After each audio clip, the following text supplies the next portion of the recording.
As-Sunnah, As-Sunnah, As-Sunnah Foundation.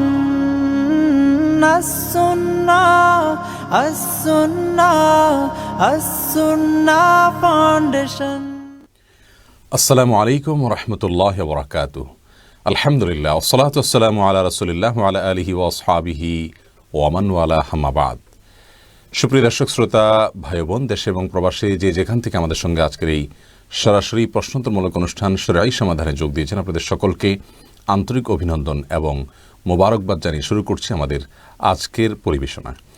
প্রিয় দর্শক, আস-সুন্নাহ ফাউন্ডেশনের স্টুডিও থেকে সরাসরি সম্প্রচারিত অনুষ্ঠানে আপনাদের সঙ্গে ইনশাআল্লাহ অন্যান্য দিনের মতো আজও আমি ঘণ্টাব্যাপী থাকছি এবং আপনাদের যে কোনো জীবন ঘনিষ্ঠ জিজ্ঞাসা এই পোস্টের মন্তব্যের ঘরে আপনারা লিখুন সংক্ষেপে বাংলায়। আমরা ইনশাআল্লাহ বিদিনিল্লাহ যথাসম্ভব আপনাদের প্রশ্নগুলোর উত্তর বেশি থেকে বেশি দেওয়ার চেষ্টা করব। প্রিয় দর্শক, শুরুতেই বলে রাখি যে আপনারা জানেন আস-সুন্নাহ ফাউন্ডেশন কর্তৃক আয়োজিত সিরাত পাঠ ও প্রতিযোগিতা 2020-এর ঐতিহাসিক যে আয়োজন, বাংলাদেশের ইতিহাসে বিরল এবং ব্যতিক্রম এবং সর্ববৃহৎ যে ইসলামিক জ্ঞানের প্রতিযোগিতার আয়োজন আস-সুন্নাহ ফাউন্ডেশন করেছে, আলহামদুলিল্লাহ সেটি পরিণতির দিকে গড়িয়েছে। আজ সেটির দ্বিতীয় ধাপের পরীক্ষা শেষ হয়েছে। অবশ্য আগেই জুনিয়র এবং মাধ্যমিক গ্রুপের পরীক্ষা সমাপ্ত হয়েছে। ইনশাআল্লাহ বিদিনিল্লাহ খুব অল্প সময়ের মধ্যেই আমরা ফলাফল আপনাদেরকে জানাতে পারব। যারা এই প্রতিযোগিতা অংশগ্রহণ করেছেন, নিবন্ধন করেছেন, পরীক্ষা দিয়েছেন অথবা যে কোনো পর্বে তিনি টিকেছেন বা টিকেননি, আপনাদের সকলকে আন্তরিকভাবে আমরা কৃতজ্ঞতা জ্ঞাপন করছি। আমাদের একটি ইনিশিয়েটিভে, আমাদের একটি আয়োজনে আপনাদের প্রত্যেকেরই অংশগ্রহণ আমাদের কাছে খুবই গুরুত্বপূর্ণ, খুবই মূল্যবান বিষয়। আমরা এই ধরনের ইসলামিক জ্ঞানের প্রতিযোগিতা ইনশাআল্লাহ বিদিনিল্লাহ ধারাবাহিকভাবে করে যাব যদি আল্লাহ তাআলা আমাদেরকে তৌফিক দান করেন। আর যারা চূড়ান্ত পর্যায় পর্যন্ত আসতে পারেননি তাদের জন্য সমবেদনা থাকছে। সেই সাথে সান্ত্বনার বিষয় হলো যে দুনিয়ার পুরস্কার আপনি না পেলেও আল্লাহর রাব্বুল কাছে পুরস্কার অবশ্যই পাবেন, কারণ আল্লাহ তাআলা বলেছেন ফাস্তাবিকুল খায়রাত, তোমরা ভালো কাজে একে অন্যের সঙ্গে প্রতিযোগিতায় লিপ্ত হও। অতএব আপনি একটি ইবাদত করেছেন, আল্লাহর একটি নির্দেশ পালন করেছেন, সেই জায়গা থেকে অবশ্যই আল্লাহর কাছ থেকে আপনি পুরস্কার পাবেন। আর সবচেয়ে বড় বিষয় হলো আমরা চেয়েছি যে আমাদের যুবক যুবতী, আমাদের সর্বশ্রেণীর ভাই বোনরা, এমনকি আমাদের কোমলমতি শিশুরাও রাসূল করিম সাল্লাল্লাহু আলাইহি ওয়াসাল্লাম সম্পর্কে জানুক, তার জীবনী পড়ুক। মুসলিমরা আমরা আজ বই পড়া থেকে অনেক দূরে সরে গেছি, সেই জায়গায় আমাদেরকে ফিরে আসতে হবে। আলহামদুলিল্লাহ সেই চেষ্টা আমরা করেছি এবং অনেকখানি আল্লাহ রাব্বুল আলামিন আমাদেরকে সফলতা দিয়েছেন। আপনাদের প্রত্যেকের অংশগ্রহণ এই সফলতার পেছনে অনেক বড় ভূমিকা রেখেছে। এই জন্য আবার আপনাদেরকে কৃতজ্ঞতা জানাচ্ছি এবং ইনশাআল্লাহ আমাদের সঙ্গে থাকবেন, ইসলামের ভুবন পেজে থাকবেন। জাযাকুমুল্লাহ খায়রা। সেই সাথে আস-সুন্নাহ ফাউন্ডেশন কর্তৃক আয়োজিত শীতবস্ত্র বিতরণের কাজও চলছে আলহামদুলিল্লাহ। ইতিমধ্যে অনেকগুলো জেলায় এবং দুর্গম দুর্গম এলাকাতে আলহামদুলিল্লাহ আমরা শীতবস্ত্র পৌঁছে দিয়েছি অভাবী মানুষের কাছে, আপনাদের আমানত। এবং আরও কিছু আমরা করব আগামী সপ্তাহে ইনশাআল্লাহ বিদিনিল্লাহ। আগামী সপ্তাহে আশা করছি আমরা এই প্রজেক্টেরও পরিসমাপ্তির দিকে যাব এবং আরও কিছু নতুন নতুন কাজ আমাদের আছে যেগুলো ইনশাআল্লাহ অচিরে আপনাদেরকে জানানো হবে, যেগুলো আপনাদের আনন্দের কারণ হবে, আপনাদের ভালো লাগার কারণ হবে। ইনশাআল্লাহ বিদিনিল্লাহ শীতবস্ত্র এবং সিরাত কম্পিটিশনের কাজ শেষ হতে না হতে ইনশাআল্লাহ বিদিনিল্লাহ আমাদের নতুন আয়োজনের কথা আমরা আপনাদেরকে জানাবো। জাযাকুমুল্লাহ খায়রা। প্রিয় দর্শক, অনেক বেশি সময় নিয়ে নিয়েছি আপনাদের প্রশ্নোত্তরের মূল পর্ব যে জন্য আমাদের এই আয়োজন। চলুন আমরা সেদিকে চলে যাই। আমার কাছে অনেকগুলো প্রশ্ন এসেছে, এর মধ্যে থেকে একটি প্রশ্ন হলো, রাবেয়া বসরি বোন আপনি জানতে চেয়েছেন, পিরিয়ডের রক্ত নতুন জামায় লাগার পর অনেকবার ধোয়া হলেও দাগ রয়ে যায়, এটা পরে কি নামাজ আদায় করা যাবে? দেখুন, কোনো নাপাক সেটি আমাদের কাপড়ে লাগলে, সেটি প্রবাহমান রক্ত হোক বা অন্য কোনো নাপাক হোক, আমরা সেটিকে ধৌত করব পানি দিয়ে। যথাসম্ভব স্বাভাবিকভাবে একটি কাপড় যেভাবে মানুষ ধোয় ময়লা দূর করার জন্য, ওইভাবে ধোয়ার পরেও যদি তার মধ্যে দাগ থেকে যায় তাহলে সেক্ষেত্রে তার কারণে সেই কাপড় পরে সালাত আদায় করতে কোনো প্রকার অসুবিধা হবে না। অর্থাৎ আমরা রক্তের কথাই যদি বলি যে রক্তের দাগ একটুখানি রয়ে গেছে, অনেক ধুয়েছি আমি, সাবান দিয়ে ধুয়েছি বা সচরাচর ময়লা দূর করার জন্য যেভাবে কাপড় ধোয়া হয় সেভাবে আমি ধুয়েছি, তারপরেও দাগ যদি থেকে যায় তার কারণে সেই কাপড় পরে সালাত আদায় করতে কোনো প্রকার নিষিদ্ধ হবে না। কারণ আল্লাহ রাব্বুল আলামিন বলেছেন আমাদেরকে ফাত্তাকুল্লাহ মাস্তাতা'তুম, তোমরা আল্লাহকে ভয় করো যতটুকু তোমাদের সাধ্যকুলা। বিধায় আপনি কাপড় চোপড় ধোবেন স্বাভাবিকভাবে যতটুকু ধুয়ে থাকেন ময়লা দূর করার জন্য ততটুকু, এরপরেও যদি থেকে যায় তাহলে সেক্ষেত্রে আপনার আর এক্ষেত্রে কোনো গুনাহ হবে না ইনশাআল্লাহ, যেহেতু এখানে আপনার কিছু করার নেই। এরপরে জান্নাতে আইডি থেকে আপনি জানতে চেয়েছেন, টিউশনে যেতে আমাকে যানবাহনে চলাচল করতে হয়, দেখা যায় সিএনজিতে জায়গা কম থাকার কারণে অনেক সময় গায়রে মাহরামদের শরীর লাগে, তখন আমার কি পাপ হবে? আমি যথাসম্ভব দূরে থাকার চেষ্টা করি। বোন জান্নাত, অনেক গুরুত্বপূর্ণ একটি প্রশ্ন আপনি করেছেন। আল্লাহ রাব্বুল আলামিন মুসলিম নারীদেরকে যে মর্যাদা দিয়েছেন, তাদের যে সম্মান দিয়েছেন, সেটি তাদের ধরে রাখার চেষ্টা করতে হবে। আর নিজের সম্মান ধরে রাখার প্রয়োজনেই, নিজের ব্যক্তিত্বের প্রতি খেয়াল রাখার প্রয়োজনেই কিন্তু পর্দার বিধানগুলো আমাদেরকে মেনে চলতে হবে। যেহেতু নারী এবং পুরুষকে আল্লাহ রাব্বুল আলামিন একে অন্যের প্রতি আকৃষ্ট করে সৃষ্টি করেছেন, স্বয়ংক্রিয়ভাবে বা স্বাভাবিকভাবে তারা বাই ডিফল্ট একে অন্যের প্রতি আকৃষ্ট হয়, সেই জন্য আল্লাহ রাব্বুল আলামিন দূরত্ব বজায় রাখতে বলেছেন, যাতে করে আমাদের সমাজ অস্থিতিশীল না হয় এবং অসুস্থ না হয় এবং ব্যভিচার এবং অনাচারের পরিমাণ সমাজে যাতে কমে যায় বা না হয়। সেই জায়গা থেকে একজন নারী একজন পুরুষ এর সাথে কথা বলতে হলেও রাসূল করিম সাল্লাল্লাহু কোরআনে কারীম আল্লাহ বলেছেন, ফাসআলুহুন্না মিন ওয়ারা'i হিজাব, তাদের কাছে কিছু চাইতে হলেও তোমরা পর্দার আড়াল থেকে চাইবে, সামনে চাইবে না। কারণ সামনে চাইতে গেলে সামনে গেলেই ফিতনার আশঙ্কা হতে পারে। সেখানে সিএনজিতে বা বাসে পাশাপাশি সিটে বসে গা ঘেঁষে যাওয়া কোনো অবস্থাতেই জায়েজ হতে পারে না, নিরুপায় না হলে। অতএব আপনার এই টিউশনিটা আপনার জন্য কতটা গুরুত্বপূর্ণ, এর বিকল্প কি আছে না আছে, এগুলো আপনাকে খুঁজে বের করার চেষ্টা করতে হবে এবং যে কোনো মূল্যে সিএনজিতে পাশাপাশি অন্য পুরুষের সঙ্গে বসে যাওয়া থেকে আপনাকে বিকল্প পথ খুঁজে বের করতে হবে। আপনি যে পুরুষের পাশে বসে থাকবেন, তার সাথে বসে আপনি সফর করবেন, সন্দেহাতীতভাবে আপনি তার পাশে বসার কারণে তার মনের ভিতরে বাজে চিন্তা হবে এবং সে আপনাকে নিয়ে বাজে চিন্তা করবে, যে আপনার ব্যক্তিত্বের সঙ্গে যায় না। সেই জায়গা থেকে আপনাকে বিকল্প খুঁজে বের করে আনতে হবে এবং আপনার এই টিউশনিটার কতটা আপনার জন্য প্রয়োজন, এটা কি আপনার জীবন বাঁচার বাঁচা মরার মতো কোনো গুরুত্বপূর্ণ বিষয় কিনা, পুরো বিষয়কে অ্যানালাইসিস করে তারপরে আপনাকে ব্যক্তিগতভাবে সিদ্ধান্ত দেওয়া যাবে। আমরা মৌলিক বিধানের কথা বললাম। এরপরে শাহেদ শাহ, আপনি জানতে চেয়েছেন মসজিদে ক্ষমতা খাটানো কি জায়েজ হবে? মসজিদে ক্ষমতা খাটানো কি গুনাহ, আপনি জানতে চেয়েছেন। দেখুন, মসজিদে ক্ষমতা বা দাপট দেখানো এটা গুনাহ হবে নাকি গুনাহ হবে না, নাকি উল্টা সওয়াব হবে, এটি নির্ভর করবে আপনি কেন দাপট দেখাচ্ছেন সেটি। আপনি যদি সেখানে মসজিদে কোনো অন্যায় হচ্ছে, সে অন্যায় দূর করবার জন্য আপনার দাপটটা যেটা আপনি খাটাচ্ছেন, তাহলে সেটা বরং সওয়াবের কারণ হবে। আর আপনি হয়তো যে উদ্দেশ্যে প্রশ্ন করেছেন, হয়তোবা কেউ অবৈধ ক্ষমতা প্রয়োগ করে সেখানে নিয়ন্ত্রণ আনতে চেষ্টা করছেন, সেখানে তার কর্তৃত্ব প্রতিষ্ঠার চেষ্টা করছেন, এখানে আসলে সত্য অসত্য বা হক বাতিলের প্রতিষ্ঠার কোনো বিষয় নয়। এরকম যদি হয় তাহলে সেক্ষেত্রে সেটি চরমভাবে অন্যায়। অন্য 10টা জায়গায় মাস্তানি করা আর আল্লাহর ঘরে মাস্তানি করা, এই দুটার ভিতরে পার্থক্য অনেক বেশি। যার কারণে আল্লাহর ঘরে এসে যদি কেউ নিজের দাপট দেখাতে চায়, অহংকার প্রদর্শন করে, তাহলে সেটি একে তো অহংকার করা, আবার আল্লাহর ঘরে এসে অহংকার করা, এটি ডাবল অপরাধ হবে। এবং আল্লাহ মাফ করুন, এটি কোনো জান্নাতি মানুষের চরিত্র হতে পারে না।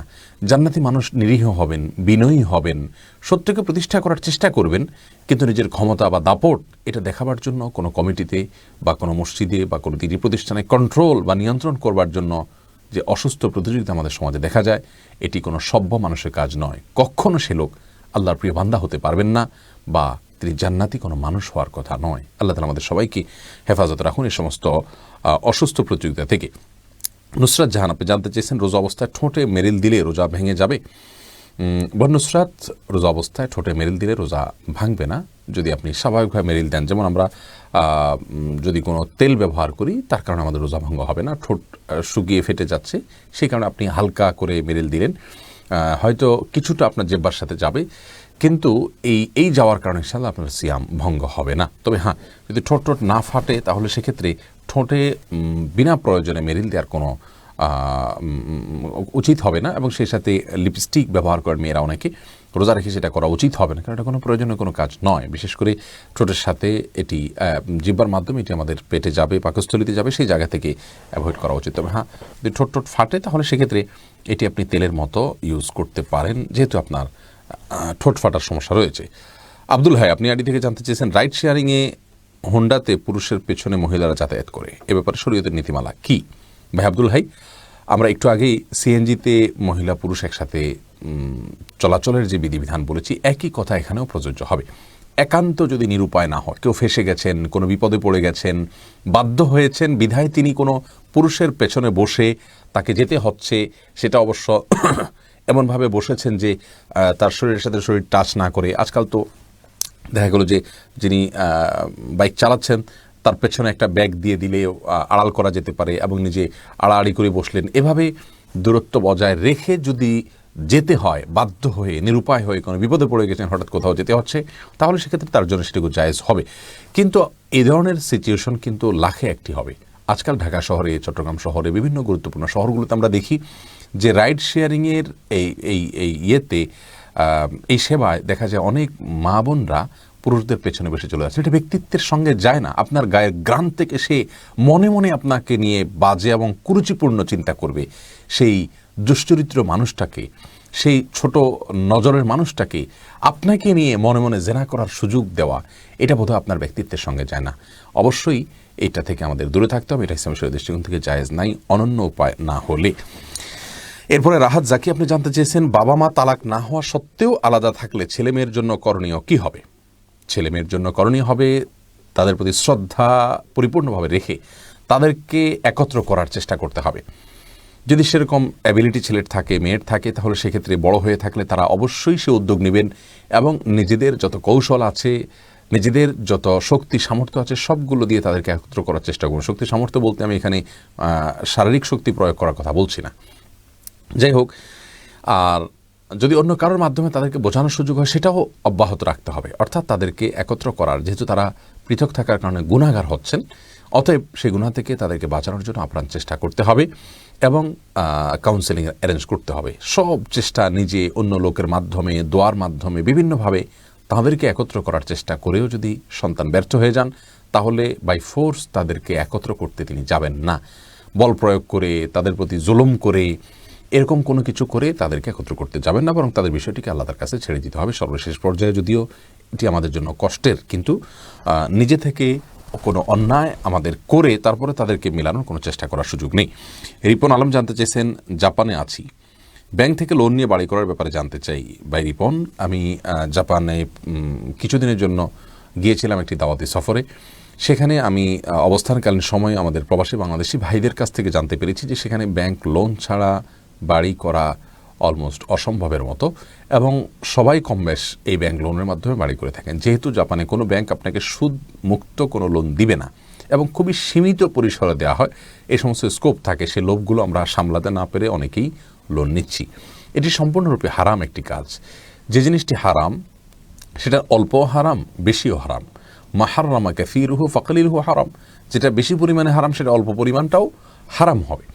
যার কারণে কতটা পার্সেন্টেজ আপনাকে সুদ দিচ্ছে সেটি মুখ্য নয়, সুদ দিচ্ছে এটাই হলো মূল বিষয়। যার কারণে সুদের ভিত্তিতে আপনি লোন নেবেন না। হ্যাঁ, আপনি সুদের ভিত্তিতে লোন না নেওয়ার কারণে আপনি হয়তোবা ক্ষতিগ্রস্ত হয়ে যাচ্ছেন। আপনি সুদের ভিত্তিতে লোন না নেওয়ার কারণে, সুদের ভিত্তিতে লোন না নেওয়ার কারণে আপনি হয়তো একটা বাড়ির মালিক হচ্ছেন না, আপনি একটা স্থাপনার মালিক হচ্ছেন না, কিন্তু আল্লাহ রাব্বুল আলামিন সন্দেহাতীতভাবে আপনার জন্য জান্নাতে বাড়ি নির্মাণ করবেন। দুনিয়ার জীবন খুবই সীমিত, দেখতে দেখতে কিন্তু আমাদের পার হয়ে যাবে।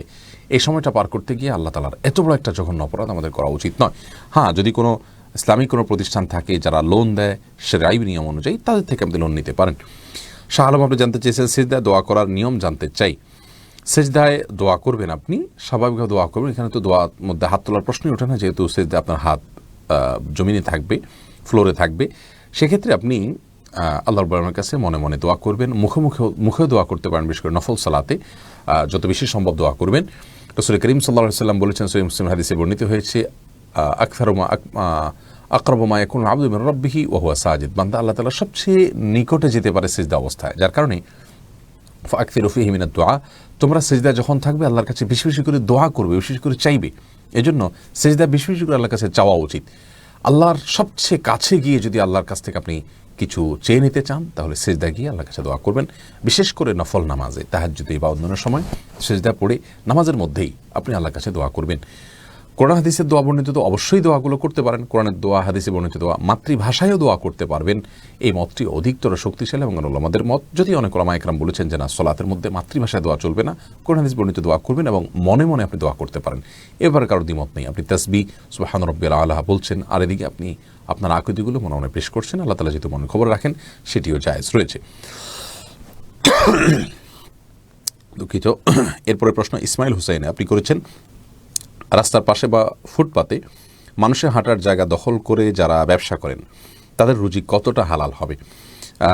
ভাই ইসমাইল, রুজি হালাল হয়ে যাবে ইনশাআল্লাহ যদি তিনি যে পণ্য বিক্রি করছেন এবং কেনাবেচা করছেন সেটা যদি সরাসরি কোনো হারাম কাজ না হয়, হারাম কিছু কেনাবেচা না করেন এবং তার ব্যবসাটা বেসিক্যালি হালাল হয়, তিনি পুঁজি খাটিয়েছেন, খাটিয়ে ব্যবসা করেছেন, কোনো সুদের ভিত্তিতে সুদি লোন নিয়ে ব্যবসা করছেন না, অর্থাৎ বেসিক্যালি কোনো হারাম কাজ না করে যদি ব্যবসা করেন তাহলে সেটি তার জন্য উপার্জনটি জায়েজ হবে। তবে হ্যাঁ, তিনি ফুটপাত দখল করেছেন সেজন্য অবশ্যই তিনি গুনাহগার হয়েছেন, কিন্তু এর কারণে তার উপার্জন হারাম হয়ে যাবে না। অর্থাৎ তিনি কি করছেন, কি করে উপার্জন করছেন, কিভাবে উপার্জন করেছেন হলো মূল বিষয়। যে জায়গাতে করছেন সেই জায়গাটাতে তিনি অন্যায়ভাবে করছেন, মানুষের অধিকার নষ্ট করছেন, সন্দেহ এর কারণে বড় ধরনের গুনাহে তিনি লিপ্ত হচ্ছেন, বাট এর কারণে তার উপার্জন হারাম হয়ে যাবে না। এরপরে যে প্রশ্নটি আমি দেখতে পাচ্ছি তা হলো মোহাম্মদ ইউনুস মিয়া, আপনি জানতে চেয়েছেন আমাদের সমাজে একটা প্রচলন আছে যে মৃত্যুর সময় সিরিয়াল ধরে রোগীর মুখে পানি দেওয়া হয়, রোগী পানি খেতে পারুক আর না পারুক, অনেকে আছেন পানি দিতে না পারলে আফসোসও করেন। ভাই ইউনুস, অনেক গুরুত্বপূর্ণ প্রশ্ন আপনি করেছেন। রোগীর মুখে পানি দিতে পারা, এটাকে আমরা মনে করি যে তার সেবা করতে পারলাম, তার পাশে দাঁড়াতে পারলাম। রোগীর যদি পানের প্রয়োজন না থাকে তবুও যদি পানি দেওয়া হয় তাহলে তো সেবা হলো না, বরং এটা রোগীকে কষ্ট দেওয়া হলো। অতএব যদি সবাই এরকম সিরিয়াল ধরে রোগীর মুখে পানি দেয় আর কেউ পানি দিতে না পারে, তাহলে তার খুশি হওয়া উচিত যে রোগীকে আযাব দেওয়া, তাকে কষ্ট দেওয়ার থেকে অন্তত আমি বাঁচতে পারলাম। এটি সন্দেহাতীতভাবে আমাদের একটা কুসংস্কার। আমাদের অনেকেই মনে করেন যে মৃত্যুর আগে তার মুখে পানি দিতে পারলে বোধহয় আমি একটা কিছু করে ফেললাম। না, কোরআন হাদিসে কোথাও এরকম কোনো কাজের প্রশংসা করা হয়নি। রোগীর জন্য যেটা প্রয়োজন সেটা আপনাকে করতে হবে, রোগীর সেবা করতে হবে, রোগীর শুশ্রূষা করতে হবে, রোগীর সাথে দেখতে যেতে হবে, এগুলো সবগুলো সুন্নাহ এবং গুরুত্বপূর্ণ ইবাদত, কোনো কোনো ক্ষেত্রে গিয়ে ওয়াজিব পর্যন্ত হয়ে যায়, যার কারণে এই কাজগুলো আপনি করবেন। কিন্তু যখন যেটা প্রয়োজন, মুখে পানি দেওয়ার প্রয়োজন, কেউ একজন দিয়েছেন, আলহামদুলিল্লাহ যথেষ্ট, আপনি অন্য কিছু করেন, ওইটাই করতে হবে বা ওইটা করলে বিশেষ কোনো ফজিলত হবে এমন কোনো কথা কিন্তু নাই। এরপরে খাদিজা নিজুম, আপনি জানতে চেয়েছেন মেয়েরা কি ছেলে ডাক্তার দেখাতে পারবে? মেয়েরা ছেলে ডাক্তার দেখাতে পারবেন যদি মেয়েদের জন্য কোনো মেয়ে ডাক্তার অ্যারেঞ্জ না থাকে, তাহলে সেক্ষেত্রে ছেলে ডাক্তার তিনি দেখাতে পারবেন এবং দেখানোর ক্ষেত্রে যতটুকু তার ডাক্তারকে দেখানোর প্রয়োজনে পর্দা বিধান লঙ্ঘন করতে হয়, যতটুকু করতে হয়। ফর এক্সাম্পল, তার হাতে কোথাও ঘা পাচড়া হয়েছে, তাহলে শুধু হাতটা দেখালেই চলছে, তিনি মুখাবয়ব তার সামনে উন্মুক্ত করবেন না। অথবা শরীরের যে কোনো অংশ, যেখানে যে অংশটা তাকে না দেখালেই নয়, শুধুমাত্র সেই অংশটা উন্মুক্ত করবেন, এক। আর দ্বিতীয়ত হলো, ডক্টরের চেম্বারে যখন যাবেন তখন ডক্টর এবং ওই ভদ্রমহিলা যিনি রোগিণী হয়ে গিয়েছেন তারা দুজন ছাড়া অন্য কোনো ব্যক্তির সাথে থাকতে হবে। আজকাল অবশ্য নার্স থাকেন, তা না থাকলে আপনার সাথে কেউ না কেউ থাকতে হবে, কারণ লা ইয়াখলুয়ান্না রাজুলুন বিমরাআতিন হাদিসে আসছে একজন নারী একজন পুরুষ নির্জনে একাকী কোনো কক্ষে অবস্থান করবে না। এটি গুনাহের কাজ, কারণ একাকী নির্জনে কোথাও অবস্থান করলে শয়তান তাদের মনের মধ্যে বাজে চিন্তার উদ্রেক ঘটিয়ে থাকে। এরপরে জারিন তাসনিম, আপনি জানতে চেয়েছেন বিয়েতে মেয়ের বাবা অবর্তমানে অভিভাবক কে? মেয়ের বাবা যদি না থাকেন, মারা যান, অথবা তার কোনো খোঁজ খবর না নেন, অথবা তিনি তা নিরুদ্দেশ থাকেন, অর্থাৎ মেয়ের বাবা এক কথায় না থাকেন যদি, তাহলে সেক্ষেত্রে মেয়েকে বিয়ে দেওয়ার জন্য দ্বিতীয় অভিভাবক হলেন মেয়ের বড় ভাই, মেয়ের দাদা যদি তিনি বেঁচে থাকেন, অথবা বড় ভাই, অথবা চাচা, তাদের কেউ একজন অভিভাবক হবেন ধারাবাহিকভাবে। আর যদি এরকম নিকটাত্মীয় কেউই না থাকে, তাহলে সেক্ষেত্রে মহল্লার মসজিদের ইমাম সাহেব বা কোনো দিনদার মানুষ তিনি তাকে অভিভাবক হয়ে বিয়ে দিতে পারবেন। এরপরে মাহাবুর আলম, আপনি জানতে চেয়েছেন সন্তান হাফিজি পড়া শেষ না হওয়া পর্যন্ত আমি প্রতি শুক্রবার রোজা রাখবো, এরকম নিয়ত করা যাবে কি না? ভাই মাহবুব, প্রথম কথা হলো যে সন্তানের পড়াশোনার জন্য আপনার সিরিয়াসনেস, আল্লাহর কাছে আপনার দোয়া, আন্তরিকতা, এই সবগুলো ভালো কাজ, আলহামদুলিল্লাহ, এটা সন্দেহভাবে ভালো আপনি করতে পারেন। কিন্তু এর জন্য আপনি প্রত্যেক শুক্রবার রোজা রাখবেন, এই চিন্তাটি সঠিক নয়। প্রথমত, জুমার দিনে শুধু শুক্রবার রোজা রাখা এটা মাকরুহ, কারণ রাসূল আকরাম সাল্লাল্লাহু আলাইহি ওয়াসাল্লামের হাদিস থেকে এরকমটি বোঝা যায় যে শুধু জুমার দিনে, বিশেষ করে জুমার দিনে রোজা রাখার ব্যাপারে নিষেধাজ্ঞা রয়েছে। এটি এক রকমের ঈদের দিন বলা যেতে পারে, সাপ্তাহিক ঈদের দিন, যার কারণে এই দিনে রোজা রাখার চিন্তাটা আমাদের করা উচিত নয়। সেই সাথে আপনি এটাকে নিয়ম বানিয়ে নেবেন, সেটা আরেকটা সমস্যা হবে। হ্যাঁ, আপনি মাঝে মাঝে তার জন্য রোজা রাখেন, নফল রোজা রাখেন, নফল সালাত পড়েন, নফল সিয়াম করেন, সেটা অবশ্যই প্রশংসনীয় হতে পারে, কিন্তু এটাকে আপনি নিয়ম বানিয়ে নেবেন না। আর তাছাড়া জুমার দিনই করবেন না। জুমার দিনটি সাপ্তাহিক ঈদের দিন, বাৎসরিক ঈদের দিনে রোজা রাখা হারাম, আর সাপ্তাহিক ঈদের দিনে রোজা রাখা মাকরুহ। হ্যাঁ, যদি চাঁদের 13, 14, 15 রাখতে গিয়ে শুক্রবার মাঝে পড়ে যায়, অথবা এরকম কোনো গুরুত্বপূর্ণ রোজা আশুরা রোজা রাখতে গিয়ে শুক্রবার পড়ে যায়, তাহলে সেক্ষেত্রে সেটা এক্সেপশন, কিন্তু শুধু শুক্রবার রোজা রাখা উচিত নয়। আর তাছাড়া সন্তানের জন্য এরকম নিয়ম বানিয়ে দোয়া করাও অনুচিত। এরপরে আমি যে প্রশ্নটি দেখতে পাচ্ছি তা হলো মজিদুল হক, আপনি জানতে চেয়েছেন অজু করার পর মেরিল বা লোশন ব্যবহার করে নামাজ হবে কিনা। হবে, কোনো অসুবিধা নেই। মেরিল বা লোশনে এমন কোনো উপাদান নেই যেটি নাপাক, যা ব্যবহার করলে আমাদের শরীরে নাপাক হয়ে যাবে, যার কারণে এটি ব্যবহার করে সালাত আদায় করলে কোনো অসুবিধা নেই। যে কোনো পেট্রোলিয়াম জেলি, তেল, এর যে কোনোটি আপনি ব্যবহার করতে পারেন, করে আপনি সালাত আদায় করতে পারেন, কোনো অসুবিধা নেই। এরপরে মুরসালিন সরকার, আপনি জানতে চেয়েছেন জামাতের সাথে 1, 2, 3, 4 রাকাত মাসবুক হলে কিভাবে আদায় করব। এ বিষয়ে আমরা একটা ভিডিও ক্লিপ আলাদা ইনশাল্লাহ উপহার দেবো আপনাদেরকে, কারণ এ বিষয়ে শত শত মানুষের প্রশ্ন রয়েছে। শুধুমাত্র এটুকু বলে রাখি যে 1, 2 বা 4 রাকাত, 3 রাকাত সালাত যদি আপনার ছুটে যায়, ইমাম সালাম ফেরানোর পর আপনি যখন সালাতগুলো আদায় করবেন, এগুলোতে আপনি কেরাত পড়বেন কিনা। প্রথম কথা হলো বৈঠকের বিষয়টা হলো আপনি যখন এই সালাতগুলো আদায় করবেন, তখন কথার কথা 1 রাকাত ইমামের সাথে পেয়েছেন, 3 রাকাত পাননি, তাহলে ইমামের সাথে যে রাকাতটি পেয়েছেন সে রাকাতে আপনি বসে থাকলেও সেটি আপনার প্রথম রাকাত। অথবা আপনি একাকী যখন পড়বেন, তখন আপনি একাকী প্রথম যে রাকাতটা পড়বেন ওখানে আবার বসতে হবে, কারণ এটা আপনার জন্য সিরিয়ালে দ্বিতীয় রাকাতে বসতে হবে। এ হলো বসার ধারাবাহিকতা। আর সূরা এবং সূরা ফাতিহার সাথে অন্য সূরা কেরাত মিলানোর যে বিষয়টি রয়েছে, সেটি নিয়ে দুটি মত উলামায়ে কেরামের রয়েছে। অনেকে মনে করেন যে এটি সালাতের শেষ অংশ হলে প্রথম 2 রাকাত ইমামের সাথে শেষের 2 রাকাত যদি আপনি পান, তাহলে ওটা আপনার প্রথম অংশ ধরা হবে। তাহলে পরে আপনি একাকী যখন পড়ছেন, সেটিকে শেষের অংশ ধরা হবে। শেষ অংশ ধরা হলে সেখানে আর কেরাত মিলানো বা সূরা মিলানোর কোনো প্রশ্ন নেই।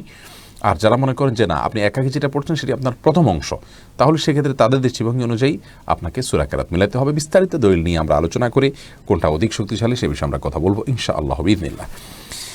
এরপরে জেসমিন পলি, আপনি জানতে চেয়েছেন মেয়েদের বিয়ের পর বাবা মা ভাই বোনের প্রতি তাদের দায়িত্ব কর্তব্য কতটুকু।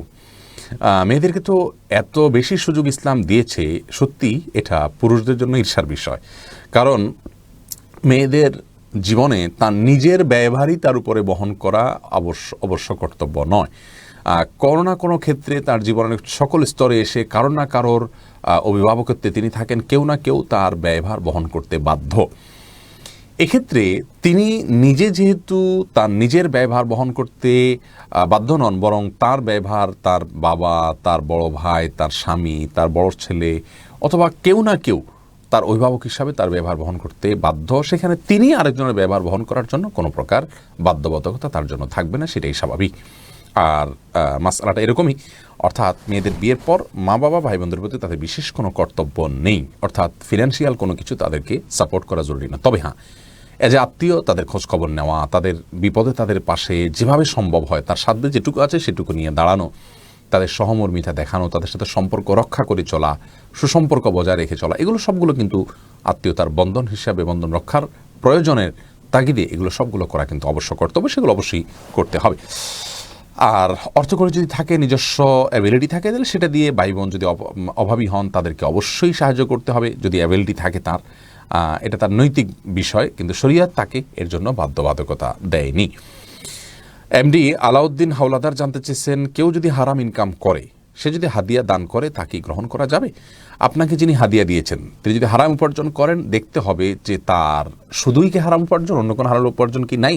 যদি এমন হয় তার উপার্জনের সবটুকুই হারাম, তাহলে সেক্ষেত্রে আপনি তার সে হাদিয়া গ্রহণ করতে পারবেন না। আর যদি তার উপার্জনের মধ্যে হালাল হারামের মিশ্রণ থাকে, তাহলে সেক্ষেত্রে আপনি তার হাদিয়া গ্রহণ করতে পারবেন, যেহেতু যেটি আপনাকে হাদিয়া দিচ্ছে সেটি নিশ্চিতভাবে হারাম, এটি আপনি বলতে পারছেন না। তবে এক্ষেত্রেও যদি আপনি অ্যাভয়েড করতে পারেন, সেটা হবে তাকওয়ার কথা, সেটা হবে উত্তম কথা। কারণ হলো আপনি সন্দেহ থেকে দূরে সরে গেলেন। রাসূল করিম সাল্লাল্লাহু আলাইহি ওয়াসাল্লাম বলেছেন, আল হালালু বাইয়িন ওয়াল হারামু বাইয়িন ওয়া বাইনাহুমা উমুরুন মুশতাবিহাত।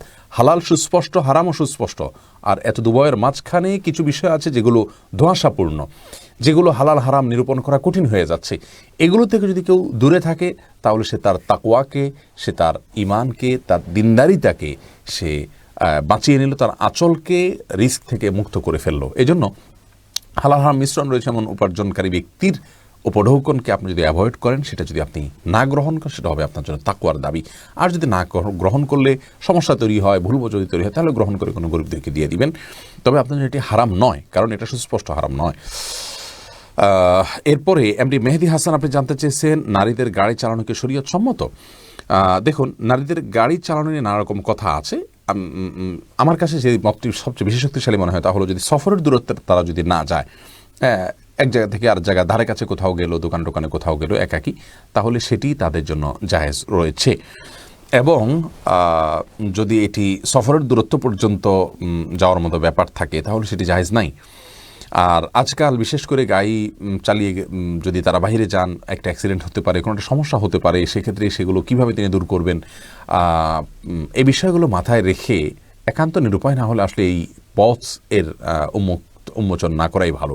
তবে হ্যাঁ, বেসিক্যালি আপনার সামান্য পথে তারা চলাচল করতে পারবেন, সেই হিসাবে গাড়িও তারা চালনা করতে পারবেন। এরপর সোহাইব মোহাম্মদ আপনি জানতে চেয়েছেন, স্বামী বা স্ত্রী কেউ মারা গেলে তার স্ত্রী বা স্বামী তাকে স্পর্শ করা হারাম, এর কোনো ভিত্তি কি রয়েছে? ভাই সোহাইব, এর ভিত্তি আছে। আর ভিত্তিটা হলো, হানাফি মাযহাব অনুযায়ী উলামায়ে আহনাফ তাদের দৃষ্টিভঙ্গি হলো যে মৃত্যুর সঙ্গে সঙ্গে স্বামী স্ত্রীর মধ্যে আর বৈবাহিক সম্পর্ক থাকে না। তারা মনে করেন যে বৈবাহিক সম্পর্কের এন্ডিং হয়ে যায় মৃত্যুর মাধ্যমে। আর যেহেতু এন্ডিং হয়ে যায়, তাহলে তারা পরপুরুষ পরনারী হয়ে গেলেন, এই জন্য তারা একে অন্যকে স্পর্শ করবেন না, গোসল দিবেন না। এটা হলো ইমাম আবু রহমতুল্লাহ মাযহাবের দৃষ্টিভঙ্গি। বাকি এর বিপরীত যে মত অনেক ইমামগণের রয়েছে, বর্তমান সৌদি আরব স্কলারগণও যে মতটি পোষণ করেন তা হলো যে বৈবাহিক সম্পর্ক এটা মৃত্যুর মাধ্যমে নষ্ট হয়ে যায় না, ভেঙে যায় না। এই মতটিকে, দ্বিতীয় মতটিকে আমার কাছে বেশি শক্তিশালী মনে হয় দলিলের দিক থেকে। আমরা দলিলের আলোচনা খুব নিগুড়ভাবে গেলাম না, কারণ তাতে কলেবর বৃদ্ধি হয়ে যাবে। দৈনিক ধনবাড়ি খবর আপনি জানতে চেয়েছেন, নির্বাচনে ভোট না দিলে সমস্যা হবে কি না, বিস্তারিত বলুন। নির্বাচনে ভোট দেওয়া বলতে আপনি কী ধরনের নির্বাচন বলছেন? বিভিন্ন রকম নির্বাচন হয়ে থাকে, আমাদের জাতীয় নির্বাচন হয়ে থাকে, একটা ছোট্ট প্রতিষ্ঠানে একজন ভালো এমপ্লয়ি নির্বাচন করার জন্য নির্বাচন হয়ে থাকে, মতামত নেওয়া হয়ে থাকে, অনেক ব্যাপার আছে। তো এই সব ধরনের নির্বাচনের জন্য একটা কমন বিধান বলা কঠিন। তবে আমরা এটুকু বলতে পারি যে কোনো গুরুত্বপূর্ণ সিদ্ধান্ত নিতে গিয়ে পরামর্শ করা বা বেশিরভাগ মানুষের মতামত কি সেটা জানার চেষ্টা করা, এটি মৌলিকভাবে ইসলামী শরিয়ার সাথে সবসময় সাংঘর্ষিক নয়। কোনো কোনো খলিফা নির্বাচনের ক্ষেত্রে পরামর্শকদের সংখ্যাগরিষ্ঠ রায়কে সিদ্ধান্ত হিসাবে নিয়ে তাকে নির্বাচন করা হয়েছে, এমনটিও আমরা দেখেছি। যার কারণে ভোটাভুটি করলেই সেটা হারাম হয়ে যাবে, নাজায়েজ হয়ে যাবে, ব্যাপারটি সেরকম নয়। তবে হ্যাঁ, গণতান্ত্রিক যে ব্যবস্থাপনা, এই ব্যবস্থাপনায় আমরা ভোটে অংশগ্রহণ করা না করা নিয়ে ডিটেইল আলোচনা আছে। এই সম্পর্কে আমি যত সম্ভব শেখ উসাইমিন রহমাহুল্লাহর একটা ফতোয়া দেখেছি, মোহাম্মদ সলাহ উসাইমিন রহমাহুল্লাহ, তিনি বলেছেন যেই দেশে একজন ভালো মানুষকে দায়িত্ব দেওয়ার জন্য এর বিকল্প আর কোনো পথ খোলা নেই, সে দেশে অবশ্যই ভোটাধিকার প্রয়োগ করে তুলনামূলক মন্দের ভালো লোকটিকে আপনার দায়িত্ব দেওয়ার জন্য চেষ্টা করতে হবে তাদের জন্য। সেই দৃষ্টিকোণ থেকে আমরা বলবো এটি শরীয়তের দৃষ্টি থেকে ফরজ ওয়াজিব কিছুই নয়, যদি এটাকে গুরুত্বপূর্ণ দায়িত্ব, ফরজ, এরকম অনেক কথা বলে মানুষ। তো যাই হোক, এটা আপনার যদি না দেন তাহলে সেক্ষেত্রে আপনি কোনো কবিরা গুনাহ করেছেন, এমনটি বলার কোনো সুযোগ নেই ভোট না দিলে। মারুফা প্রেমা আপনি জানতে চেয়েছেন কিভাবে অতি শীঘ্রই দোয়া কবুল হয়, শুধুই কি নামাজ নাকি অন্য কোনো নিয়ম আছে? দেখুন, দোয়া কবুলের জন্য সবচেয়ে বড় বিষয় হলো তাড়াহুড়ো করা যাবে না। আপনি কিন্তু প্রশ্নই করেছেন যে শীঘ্রই দোয়া কবুল হয়। শীঘ্রই বা কুইক দোয়া কবুলের কোনো ভার্সন নেই যে এটা আপনার স্পেশাল সার্ভিস, আপনার এখানে কুইক সার্ভিস আছে, এরকম না। বরং দোয়া স্বাভাবিক গতিতে কবুল হবে। আপনি যে বিষয়টাকে খুব দ্রুত চাচ্ছেন, আপনি কি জানেন যে সে বিষয়টা আপনার জন্য কল্যাণকর কিনা? আপনি নিশ্চিত না, আমরা কেউ নিশ্চিত নই। আমরা মনে করি যে এই জিনিসটা আমার এখনই পাওয়া দরকার, পেলেই আমার ভালো হবে, অথচ হতে পারে সেটি পেলে আমার অকল্যাণ হবে। এই জন্য তাড়াহুড়ো না করে আল্লাহর রহমানের কাছে দোয়া করা উচিত। স্বাভাবিকভাবে দোয়া কবুলের যে শর্তগুলো আছে, হালাল ভক্ষণ, আল্লাহর প্রতি কায় মনোবাক্যে দোয়া করা, আন্তরিকতার সাথে দোয়া করা, বিনয়ের সাথে দোয়া করা, কেঁদে কেঁদে দোয়া করা, নবীর প্রতি দুরূদ পাঠ করা দোয়ার মধ্যে, এই সব শর্তগুলো পূরণ করে আপনি দোয়া করবেন, ইনশাআল্লাহ আল্লাহ তাআলা দোয়া বিফলে দিবেন না। আর কোনো জিনিস আপনার আশু প্রয়োজন হয়, আপনি সেটাকে আল্লাহর কাছে বিশেষভাবে সেভাবে পেশ করতে পারেন। আল্লাহ জিনিসটা আমার এই মুহূর্তে হলে আমার জন্য কল্যাণকর বলে আমি মনে করছি, আপনি এটা দান করেন, এবার আপনি দোয়া করতে পারেন। কিন্তু কুইক হওয়ার জন্য বিশেষ কোনো ভার্সন নেই। হ্যাঁ, দোয়া কবুলের নিশ্চয়তার জন্য আপনি দোয়া কবুলের জায়গাগুলো, দোয়া কবুলের সময়গুলোকে আপনি প্রায়োরিটি দিবেন। একটি ভিডিও আমাদের আছে আমাদের আসুন্নাহ ফাউন্ডেশন স্টুডিওতে বা আমাদের ইউটিউব চ্যানেলে অথবা আমাদের পেজে, আপনি সার্চ দিলে হয়তো পেয়ে যাবেন। সেখানে দোয়া কবুলের স্থান, কাল ও সময়, 33টি স্থান, কাল, সময়, স্থান, কাল, সময়, এগুলো নিয়ে আমরা আলোকপাত করেছি বিভিন্ন হাদিসের আলোকে। সেখান থেকে আপনি দেখে নিতে পারেন যে যে সময়গুলো দোয়া কবুল হয় সেগুলো দোয়া বিশেষ করে করবেন। নূর নাহার মিত, আপনি জানতে চেয়েছেন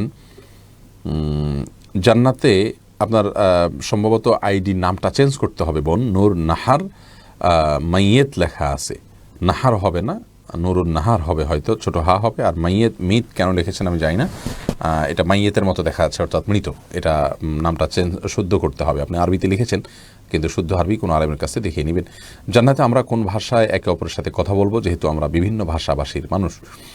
দেখুন, একটি দাইফ হাদিস থেকে জানা যায় যে জান্নাতীদের ভাষা হবে আরবি।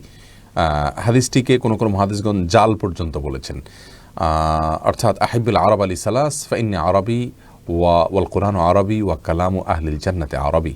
তোমরা আরবকে ভালোবাসো, আরবিকে ভালোবাসো 3 কারণে, কারণ আমি আরবি, জান্নাতের ভাষাদের কথা হবে আরবি এবং কোরআন আরবি। এরকম কথা রাসূল আকরাম সাল্লাল্লাহু আলাইহি ওয়াসাল্লাম বলেছেন বলে একটি হাদিস পাওয়া যায়, কিন্তু সেই হাদিসটি বিশুদ্ধ নয়, বিশুদ্ধর মানদণ্ড উত্তীর্ণ নয়। জান্নাতীদের ভাষ্য, কথোপকথন, অন্যান্য বিভিন্ন বর্ণনা থেকে বোঝা যায় আরবিতে হবে। আল্লাহ তাআলা সেটা স্বয়ংক্রিয়ভাবে সবাইকে জানিয়ে দিবেন, সবাই স্বয়ংক্রিয়ভাবে জানবে যারা যাবে সেখানে। তবে এটিও চূড়ান্তভাবে বলা কঠিন, ভিন্ন কোনো কিছু এক্ষেত্রে হতে পারে। আল্লাহ রাব্বুল আলামিন জান্নাতে আসলে কি রেখেছেন, প্রত্যেকে যার যার মতো করে কথা বলবে, কিন্তু সবাই সবাইটা বুঝবে এমন হতে পারে। কারণ জান্নাতে আল্লাহ তাআলা যা রেখেছেন সে সম্পর্কে হাদিসে কুদসি তিনি বলেছেন, আদাতু লিইবাদিয়াস সালিহিন মা লা আইনুন রাআত ওয়া লা উযুনুন সামিআত ওয়া লা খাতারা আলা কলবি বাশার। আমি জান্নাতীদের জন্য যা রেখেছি তাকে কোনো কল্পনাও করেনি, দেখেওনি, শুনেওনি তার কোনো বিবরণ। এরপরে ফারজানা সুলতানা, আপনি জানতে চেয়েছেন আল্লাহ শাস্তি দিচ্ছেন নাকি পরীক্ষা নিচ্ছেন, কিভাবে বুঝবো? খুবই কঠিন ভাই বোন ফারজানা। আমাদের জীবনে কোনো বিপদ আসলে সেটি একইভাবে আল্লাহর পক্ষ থেকে পরীক্ষা হতে পারে। আল্লাহ আমাদেরকে পরীক্ষা করছেন, এমনটি হতে পারে আমরা কি করি, আমরা সবর করতে পারি কিনা। আবার একই সঙ্গে আমাদের কোনো কৃতকর্মের জন্য শাস্তি আল্লাহ তাআলা দিচ্ছেন, দুনাল আযাবিল আকবার, বড় শাস্তির আগে ছোট শাস্তি দিয়ে আল্লাহ আমাদেরকে সতর্ক করতে চাইছেন, এমনটিও হতে পারে। তো কোন দৃষ্টিকোণ থেকে কোন বিপদটি এসছে, কোন সমস্যাটি এসছে, সেটি কিন্তু আমাদের কারোরই বলার কোনো সুযোগ নেই, যেহেতু নবী নেই, ওহীর দুয়ার নেই, আল্লাহর এই বিষয়টিকে জানার কোনো উপায় নেই। আমরা স্বাভাবিকভাবে এটিকে দুইটারই সম্ভাবনা রয়েছে, সেই জায়গা থেকে বিপদে পড়লে আমরা ইস্তেগফার করব এবং ধৈর্যের পরীক্ষায় উত্তীর্ণ হওয়ার জন্য প্রয়াস চালাবো। তাওহিদ শাকিল, আপনি জানতে চেয়েছেন বাংলাদেশের শেয়ার মার্কেটে কি টাকা ইনভেস্ট করা যাবে? মৌলিকভাবে শেয়ার এর কেনাবেচা এটি জায়েজ।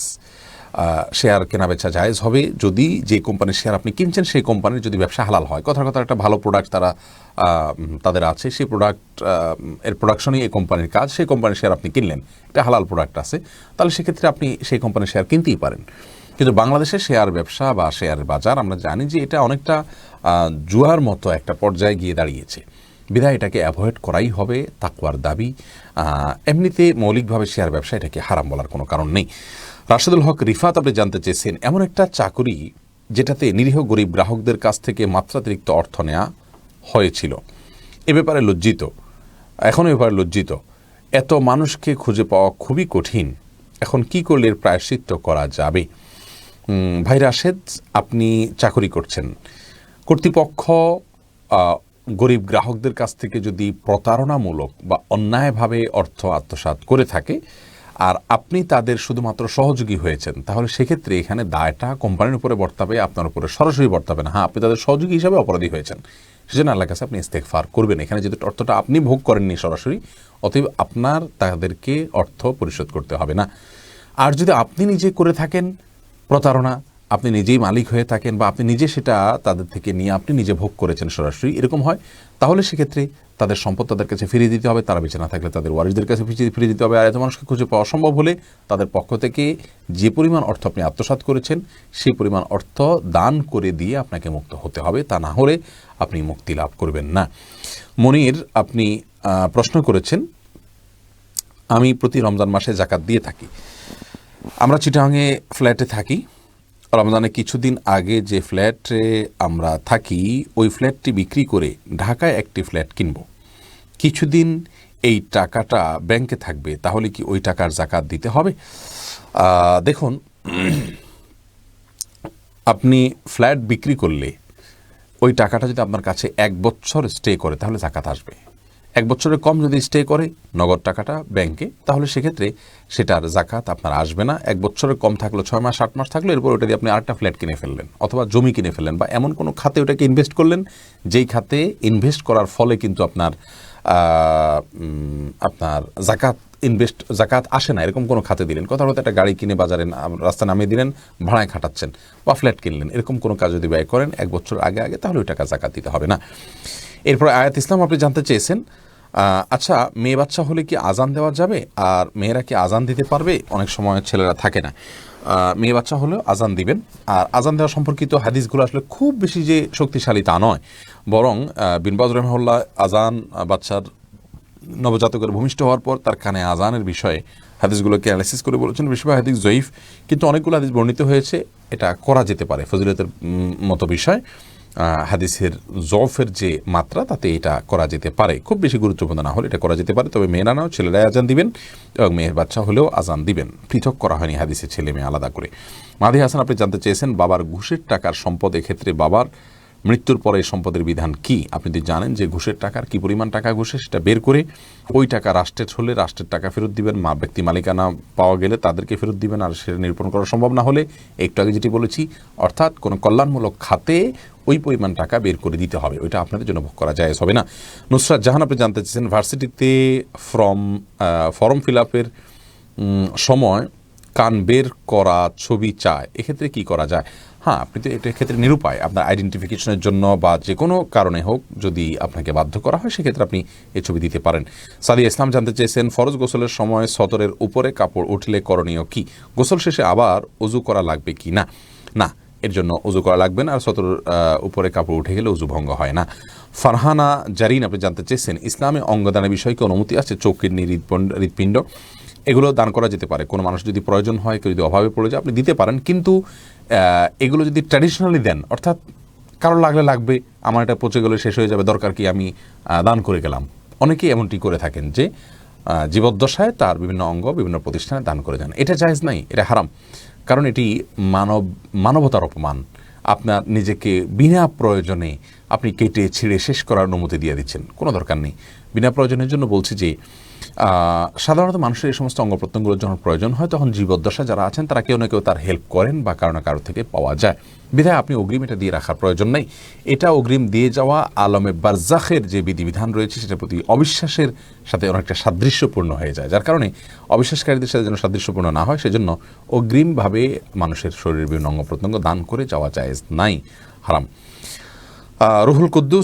রুহুল কাদের আপনি জানতেছেন দোকান ভাড়া দিতে গিয়ে সালামি বা অ্যাডভান্স নেওয়া জায়েজ আছে কি না? দোকান ভাড়া দিতে গিয়ে সালামি বা অ্যাডভান্স নিতে পারেন না।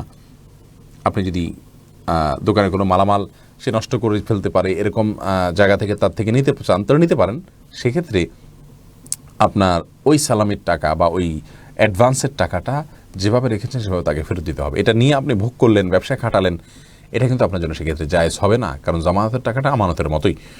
এজন্য আমরা একটা ভিডিওতে বলেছি যে বাড়ি ভাড়া দিয়ে বা দোকান ভাড়া দিয়ে ভাড়াটির কাছ থেকে যে অ্যাডভান্স নেওয়ার কালচার আমাদের দেশে প্রচলিত আছে সেই টাকাটা আপনি ভাড়ার অগ্রিম হিসাবে নেবেন, এভাবে ডিডটা করবেন, তার সাথে চুক্তিটা এভাবে করবেন যে এটা ভাড়ার অগ্রিম, এবং প্রতি মাসে এখান থেকে ভাড়ার 1%, 2% বা সামান্য একটা পার্সেন্টেজ কাটা হবে, এরপরে বাকিটা অ্যাডজাস্ট করা হবে। ফর এক্সাম্পল ভাড়া 10,000 টাকা, তাহলে অগ্রিম থেকে কথার কথা মাসে 100 টাকা কাটা হবে বা 500 টাকা কাটা হবে বা 1000 টাকা কাটা হবে, আর বাকিটা ক্যাশ দেওয়া হবে। এভাবে যদি হয় তাহলে সেটি জায়েজ হবে এবং অগ্রিম টাকা আপনি ব্যবহার করতে পারবেন। নোমান শাহ আপনি জানতে চেয়েছেন স্বপ্নে নবী করিম সাল্লাল্লাহু আলাইহি সাল্লামকে দেখলে নাকি জাহান্নাম হারাম, তাহা কতটুকু সঠিক? দেখুন, এ বিষয়ে হাদিস রয়েছে দাইফ। আর দ্বিতীয়ত হলো যে রাসূল আকরাম সাল্লাল্লাহু আলাইহি সাল্লামকে আমরা স্বপ্নে দেখলে তিনি রাসূল আকরাম সাল্লাল্লাহু আলাইহি সাল্লাম কিনা এটা নিশ্চিত হওয়া কঠিন। যদিও একটি হাদিস রয়েছে রাসূল আকরাম সাল্লাল্লাহু আলাইহি সাল্লাম বলেছেন কেউ আমাকে স্বপ্নে দেখলে সে অবশ্যই আমাকে স্বপ্নে দেখেছে, কারণ শয়তান আমার আকৃতিকে ধারণ করতে পারে না। এই হাদিসের ব্যাখ্যা, বিশুদ্ধ ব্যাখ্যা হলো যে এটা রাসূল আকরাম সাল্লাল্লাহু আলাইহি সাল্লামের জীবদ্দশার কথা বা সাহাবীদের কথা যারা তাকে দেখেছেন তাদের কথা, যে তারা স্বপ্নে দেখলে নবীজিকেই দেখেছেন। এখন আমরা যারা নবীজি সাল্লাল্লাহু আলাইহি সাল্লামের চেহারাই জানি না, তাদেরকে শয়তান যদি এসে বলে আমি নবীজি, তো সেটি হওয়ার সম্ভাবনা রয়েছে। এই ব্যাখ্যাটা অধিকতর শক্তিশালী। তো তবে হ্যাঁ, তাকে যদি স্বপ্নে কেউ দেখতে পারেন তো সেটা সন্দেহভাবে তার জন্য একটা ভালো আলামত, এবং রাসূল আকরাম সাল্লাল্লাহু আলাইহি সাল্লামের ভালোবাসা তার অন্তরে রয়েছে, তার সুন্নাতের প্রতি তার আগ্রহ রয়েছে।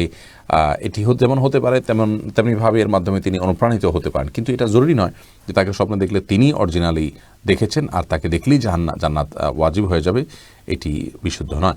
জাহিদুল ইসলাম তালুকদার জানতে চেয়েছেন, সিজদা আর রুকুতে কি কোরআনের দোয়াগুলো পড়া যাবে? দেখুন, সিজদা এবং রুকুতে কোরআনের বর্ণিত আয়াত আপনি পড়বেন না। বিশেষ করে সিজদাতে রাসূল আকরাম সাল্লাল্লাহু আলাইহি ওয়াসাল্লাম সালাতের মধ্যে আপনার সিজদাতে কোরআনে কারীম তেলাওয়াত করতে নিষেধ করেছেন। তবে দোয়ামূলক যে সমস্ত আয়াতগুলো আছে, যেগুলো নিছক দোয়া, সেই আয়াতগুলো আপনি পাঠ করতে পারবেন দোয়া হিসাবে, কোরআনের তেলাওয়াতের অংশ হিসাবে নয়। এমডি আরিফ জানতে চেয়েছেন, মাস্টারবেশন করে ভালো করে ধুয়ে ফেললে নামাজ পড়া যাবে কি না? দেখুন, যে কোনো নাপাক যদি ভালো করে ধুয়ে আপনি পাক করে ফেলেন তাহলে সেক্ষেত্রে অবশ্যই সেখানে সালাত আদায় করতে পারবেন, সেটি সম্পূর্ণ স্বতন্ত্র এবং ভিন্ন একটি বিষয়।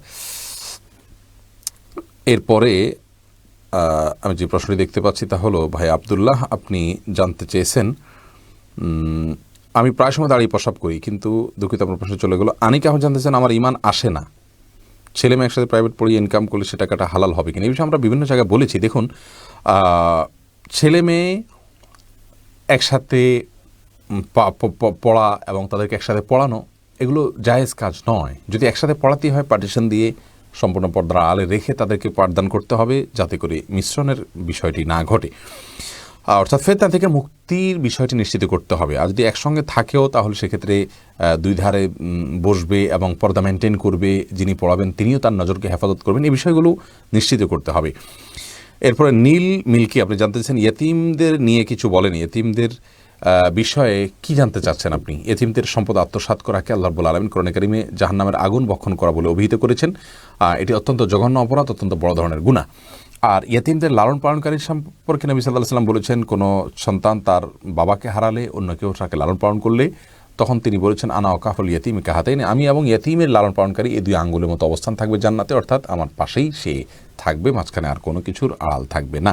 তো এই দৃষ্টিকোণ থেকে এটি অত্যন্ত ভালো একটি কাজ। এরপরে মাসনুন ফাহিম তাজিম আপনি জানতে চেয়েছেন, শখের জন্য শরীর গঠনের ব্যাপারে ইসলাম এর নির্দেশ কি? শখের জন্য শরীর গঠন করা এটা একজন মুসলিমের বিশ্বাসের সঙ্গে যায় না। শখ করে শরীর গঠন কেন করবেন? আপনি শরীর গঠন করবেন জিহাদের নিয়তে। আল্লাহ বলেন, আমাকে সুস্থ রাখুন, স্বাভাবিক রাখুন, তাহলে আমি ইবাদতবন্দি করতে পারবো। সুস্থ সবল থাকলে, আমার ফিটনেস ভালো থাকলে বেশি দিন আল্লাহ বলেনকে আমি সুস্থভাবে স্বাভাবিক ইবাদতবন্দি করে যেতে পারবো। এবং জেহাদ ফরজ হলে, জেহাদের ডাক আসলে তখন আমি এই শরীরকে আল্লাহ রাব্বুল রাহে আমি বিলাতে পারবো। এই সমস্ত উদ্দেশ্যে আপনি করলে সেটি আপনার জন্য ইবাদত হিসাবে গণ্য হবে, শখের বিষয় করা উচিত নয়। আর যদি শখের বিষয় করেনও তো সেটা সরাসরি হারাম হবে, অন্যায় হবে, এমন কিছু বলা উচিত নয়। কিন্তু আমি বলছি যে একজন মুসলিমের নীতিনৈতিকতার আদর্শ এবং বিশ্বাসের সঙ্গে এটি যায় না যে শখ করে তার শরীরকে তিনি গঠন করবেন, তবে করলে না জায়েজ বা হারাম হবে না। এরপরে সুমাইয়া ইসলাম জানতে চাচ্ছেন, মা চাইলে নাকি তাকওয়াবান বউকেও তালাক দেয়া যায়, কথাটা কি সত্যি? না, কথাটি মোটেও সত্য নয়। মা বাবা চাইলেই আপনি কোনো স্ত্রীকে তালাক দিতে বাধ্য নন। তারা যদি অন্যায় কিছু করতে বলে আপনি অন্যায় করতে বাধ্য নয়। লা তাআতা লি মাখলুকিন ফি মাসিয়াতিল খালিক, হাদিসে আসছে আল্লাহর নির্দেশকে লঙ্ঘন করে কোনো মানুষের নির্দেশ মানা যাবে না। তাহলে মা বাপের মধ্যে চলে আসলো। একজন তাকওয়াবান ভালো স্ত্রী, তাকে তালাক দেওয়া মানে তার প্রতি অবিচার করা, জুলুম করা। তো মা বাবা চাইলেই কারোর প্রতি জুলুম করা যাবে না। হ্যাঁ, ইব্রাহিম আলাইহিস সালামের নির্দেশে তার ছেলে ইসমাঈল আলাইহিস সালাম তার স্ত্রীকে তালাক দিয়েছেন, ওমর রাদিয়াল্লাহু তাআলার নির্দেশে তার সন্তান তার স্ত্রীকে তালাক দিয়েছেন। সেই জায়গা থেকে তারা নির্দেশ করেছেন, যখন তারা দেখেছেন যে এখানে এই সন্তানের জন্য এবং সার্বিকভাবে দিনী দৃষ্টিকোণ থেকে বিবেচনা করে তারা কল্যাণ করে মনে করেছেন, তাদের সেই মূল্যায়ন, সেই মাপের মূল্যায়ন যে সকল বাবা মা করতে পারবেন এমনটি তো মোটেও আবশ্যক নয়। এই জন্য আমরা সকল বাবা মার জন্য কমনভাবে নির্দেশনা না দিয়ে আমরা বলবো, কোন বাবা মা আপনাকে স্ত্রী তালাক দিতে বললে কোন গ্রাউন্ডের ভিত্তিতে দিচ্ছেন, সেটা যদি শারী দৃষ্টিকোণ থেকে গ্রাহ্য কোনো কারণ থাকে তাহলে সেক্ষেত্রে অবশ্যই তার নির্দেশ আপনি মানবেন, অন্যথায় এটা মানবেন না। এরপরে অরেঞ্জ এআইডি থেকে আপনি জানতে চেয়েছেন, স্বামী ভরণ পোষণে অপারগ হলে, সন্তানদের ভরণ পোষণে অপারগ হলে করণীয় কি? দেখুন, স্বামী যদি ভরণ পোষণে অপারগ হন সেক্ষেত্রে স্ত্রী চাইলে সবর করতে পারেন এবং সেটাই তার জন্য উচিত এবং কর্তব্য। আর সম্ভব হলে স্বামীকে সহায়তা করবেন হালালের গণ্ডির মধ্যে থেকে, সেটাও তার জন্য উচিত এবং উত্তম কাজ, কর্তব্য। আর যদি তিনি চান যে না, এই স্বামী আমার হক আদায় করতে পারছেন না, আমি তার সঙ্গে বিবাহ বিচ্ছেদ চাই, তাহলে যথানিয়মে বিবাহ বিচ্ছেদের প্রসেসেও তিনি যেতে পারেন। কিন্তু এটা হুট করে করার মতো বিষয় নয়। আল্লাহ রাব্বুল আলামিন দারিদ্রতা চিরকাল রাখেন না, এটা একটা সময় ঘুচিয়ে যায়, যার কারণে ধৈর্য ধারণ করা এবং স্বামীকে হেল্প করা এটা হলো উচিত এবং কর্তব্য। এরপরে বিনতে জহিরুল আপনি জানতে চেয়েছেন আপনাদের আফতাবনগরের মাদ্রাসার ব্যাপারে বিস্তারিত জানতে চাই। খুবই দরকারি একটি প্রশ্ন করেছেন বোন। আমরা দীর্ঘদিন থেকে বিষয় আসলে কোনো কথা আপনাদেরকে বলতে পারছি না। ফাউন্ডেশন, সিরাত কম্পিটিশন এবং করোনাকালীন সময়ে অসহায় মানুষের পাশে দাঁড়ানো, শীতবস্ত্র বিতরণ সহ অনেকগুলো মেগা প্রজেক্ট হাতে নিতে হয়েছে সিচুয়েশনের কারণে, যার কারণে এই বিষয়ে আপনাদেরকে আমরা আপডেট দিতে পারি নাই। আসলে আমরা যে মাদ্রাসা করছি সেটি বাংলাদেশের প্রচলিত কোনো ধারার মাদ্রাসা নয়, সেটি সম্পূর্ণ ভিন্ন ধারার মাদ্রাসা। এই মাদ্রাসা থেকে বহির্বিশ্বে ছাত্ররা যেন, ছেলেরা মেয়েরা যেন পড়াশোনা করতে যেতে পারে, এই মাদ্রাসা থেকে জেনারেল বিষয়গুলো সম্পর্কে সন্তানরা যেন ওয়াকিফাল হতে পারেন, জানতে পারেন, শিখতে পারেন, এখান থেকে ইংরেজি, আরবি, বাংলায় সমানভাবে যেন দক্ষতা অর্জন করতে পারেন, সেই জন্য সিলেবাসকে আমরা সাজাচ্ছি সেইভাবে। আর সেজন্য গতানুগতিক মাদ্রাসা নয়, সেজন্যই আমরা এটাকে নিয়ে বহুদিন থেকে প্রস্তুতি নিচ্ছি এবং বেশ কয়েকজন দক্ষ আলেম তারা কাজ করে যাচ্ছেন। এই মাদ্রাসার সিলেবাস, পাঠ্যপুস্তক, অন্যান্য এগুলোকে নির্মাণ করার কাজে দিনরাত কাজ করে যাচ্ছেন। আলহামদুলিল্লাহ অনেক দূর আমরা অগ্রসর হয়ে গেছি। এই মাদ্রাসা আগামী রমাদান থেকে স্টার্ট হওয়ার কথা, কিন্তু করোনাকালীন এবছরে আমরা অনেক অভিভাবক হয়তো সেফ ফিল করবেন না বাচ্চাদেরকে ঘর থেকে বের করতে, এবং আরও অনেক কারণে আমরা সেটাকে পিছিয়ে সামনের জানুয়ারিতে ইনশাআল্লাহ শুরু করছি। তবে আপনার জন্য খুশির সংবাদ হলো যে ইনশাআল্লাহ এখন থেকে আগামী 6 মাসের মধ্যে আমরা প্রি রেজিস্ট্রেশন শুরু করব। আমাদের যে কোটা আছে সে কোটা পূরণ হয়ে গেলে এরপরে প্রি রেজিস্ট্রেশনের পরে আমরা ইনশাআল্লাহ অভিভাবকদের সাথে সাক্ষাৎকার বা কোনো একটা প্রোগ্রাম অ্যারেঞ্জ করে ওলামাদের মাধ্যমে তারপর ইনশাআল্লাহ আমরা ফাইনাল রেজিস্ট্রেশনে চলে যাব। অর্থাৎ 6 মাস থেকেই আমরা ইনশাআল্লাহ নিবন্ধনের কাজ শুরু করব। তবে আগামী 1-2 মাস থেকে আপনারা মাদ্রাসার ধরন এবং প্রকৃতি সম্পর্কে জানতে পারবেন। আর মূল সংবাদ হলো নেক্সট জানুয়ারি থেকে আমরা যাচ্ছি ইনশাআল্লাহ বিইজনিল্লাহ, করোনা এবং সার্বিক পরিস্থিতিকে মাথায় রেখে। শিশির ছোঁয়া এআইডি থেকে আপনি জানতে চেয়েছেন ইসলামিক বিমাগুলোতে টাকা জমানো কি হালাল হবে? দেখুন, ইসলামিক বিমাগুলোতে টাকা জমানো, যতগুলো বিমা আছে এই বিমাগুলো বেশিরভাগই আসলে শর্ত সেভাবে আদায় করে না। একে অন্যের সহযোগিতা করাটা তো ভালো কাজ, কিন্তু প্রচলিত বিমার যে আপনার প্যাটার্ন আছে এ সম্পর্কে সৌদি আরব বলেন, বাংলাদেশ বলেন এবং সারা বিশ্বের বড় বড় স্কলার আছেন, তারা বেশিরভাগ আলেমরাই এটাকে আপত্তি তুলেছেন যে প্যাটার্ন এখন রয়েছে, বিভিন্ন শর্ত সাপেক্ষে এগুলোকে পারস্পরিক সহযোগিতার জন্য এরকম কোনো স্কিম চালু করাকে তারা জায়েজ বলেছেন। অতএব এটা স্বাভাবিক, সেই শর্তগুলো পূরণ করে যেহেতু খুব একটা নেই, অতএব এগুলোকে অ্যাভয়েড করাই হলো তাকওয়ার দাবি, এই সমস্ত স্কিমে না যাওয়া। আব্দুল সাত্তার আপনি জানতে চেয়েছেন বিয়ের বাড়িতে অনেকজন মহিলারা একসঙ্গে গান বলে নাচ করে, এগুলো করা কি ঠিক? বিয়ের জন্য কিছুটা ছাড় আছে, আনন্দ বিনোদন করা যেতে পারে, তবে ঢোলের এক পাশ খোলা আছে এরকম কিছু বাজানো যেতে পারে এবং ছোটো বাচ্চারা গান গাইতে পারে, গানের কথার মধ্যে খুব বেশি অশ্লীল বা আপত্তিকর কোনো কিছু না থাকলে। তবে বয়স্ক নারীরা বা অ্যাডাল্ট যারা, তারা নাচানাচি করবেন, গাইবেন, সেটি কোনো অবস্থাতে জায়েজ নয়। এরপরে মনিরুল ইসলাম জানতে চেয়েছেন মেয়ে দেখার উদ্দেশ্যে মেয়ের হাত, পা বা শরীরের অন্যান্য অঙ্গ প্রত্যঙ্গ দেখা জায়েজ আছে কিনা।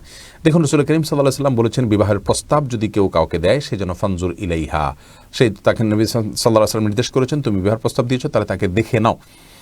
এই জন্য দেখে নেওয়াটা এটা দোষণীয় বিষয় নয়। আর কোনো ত্রুটি আছে কিনা সেজন্য দেখে নেওয়া যেতে পারে। নবী সাল্লাল্লাহু আলাইহি ওয়াসাল্লাম এক সাহাবীকে বলেছেন যে ফানজুর ইলাইহা ফাইন্না ফি আয়ুনিল আনসারি শাইআ।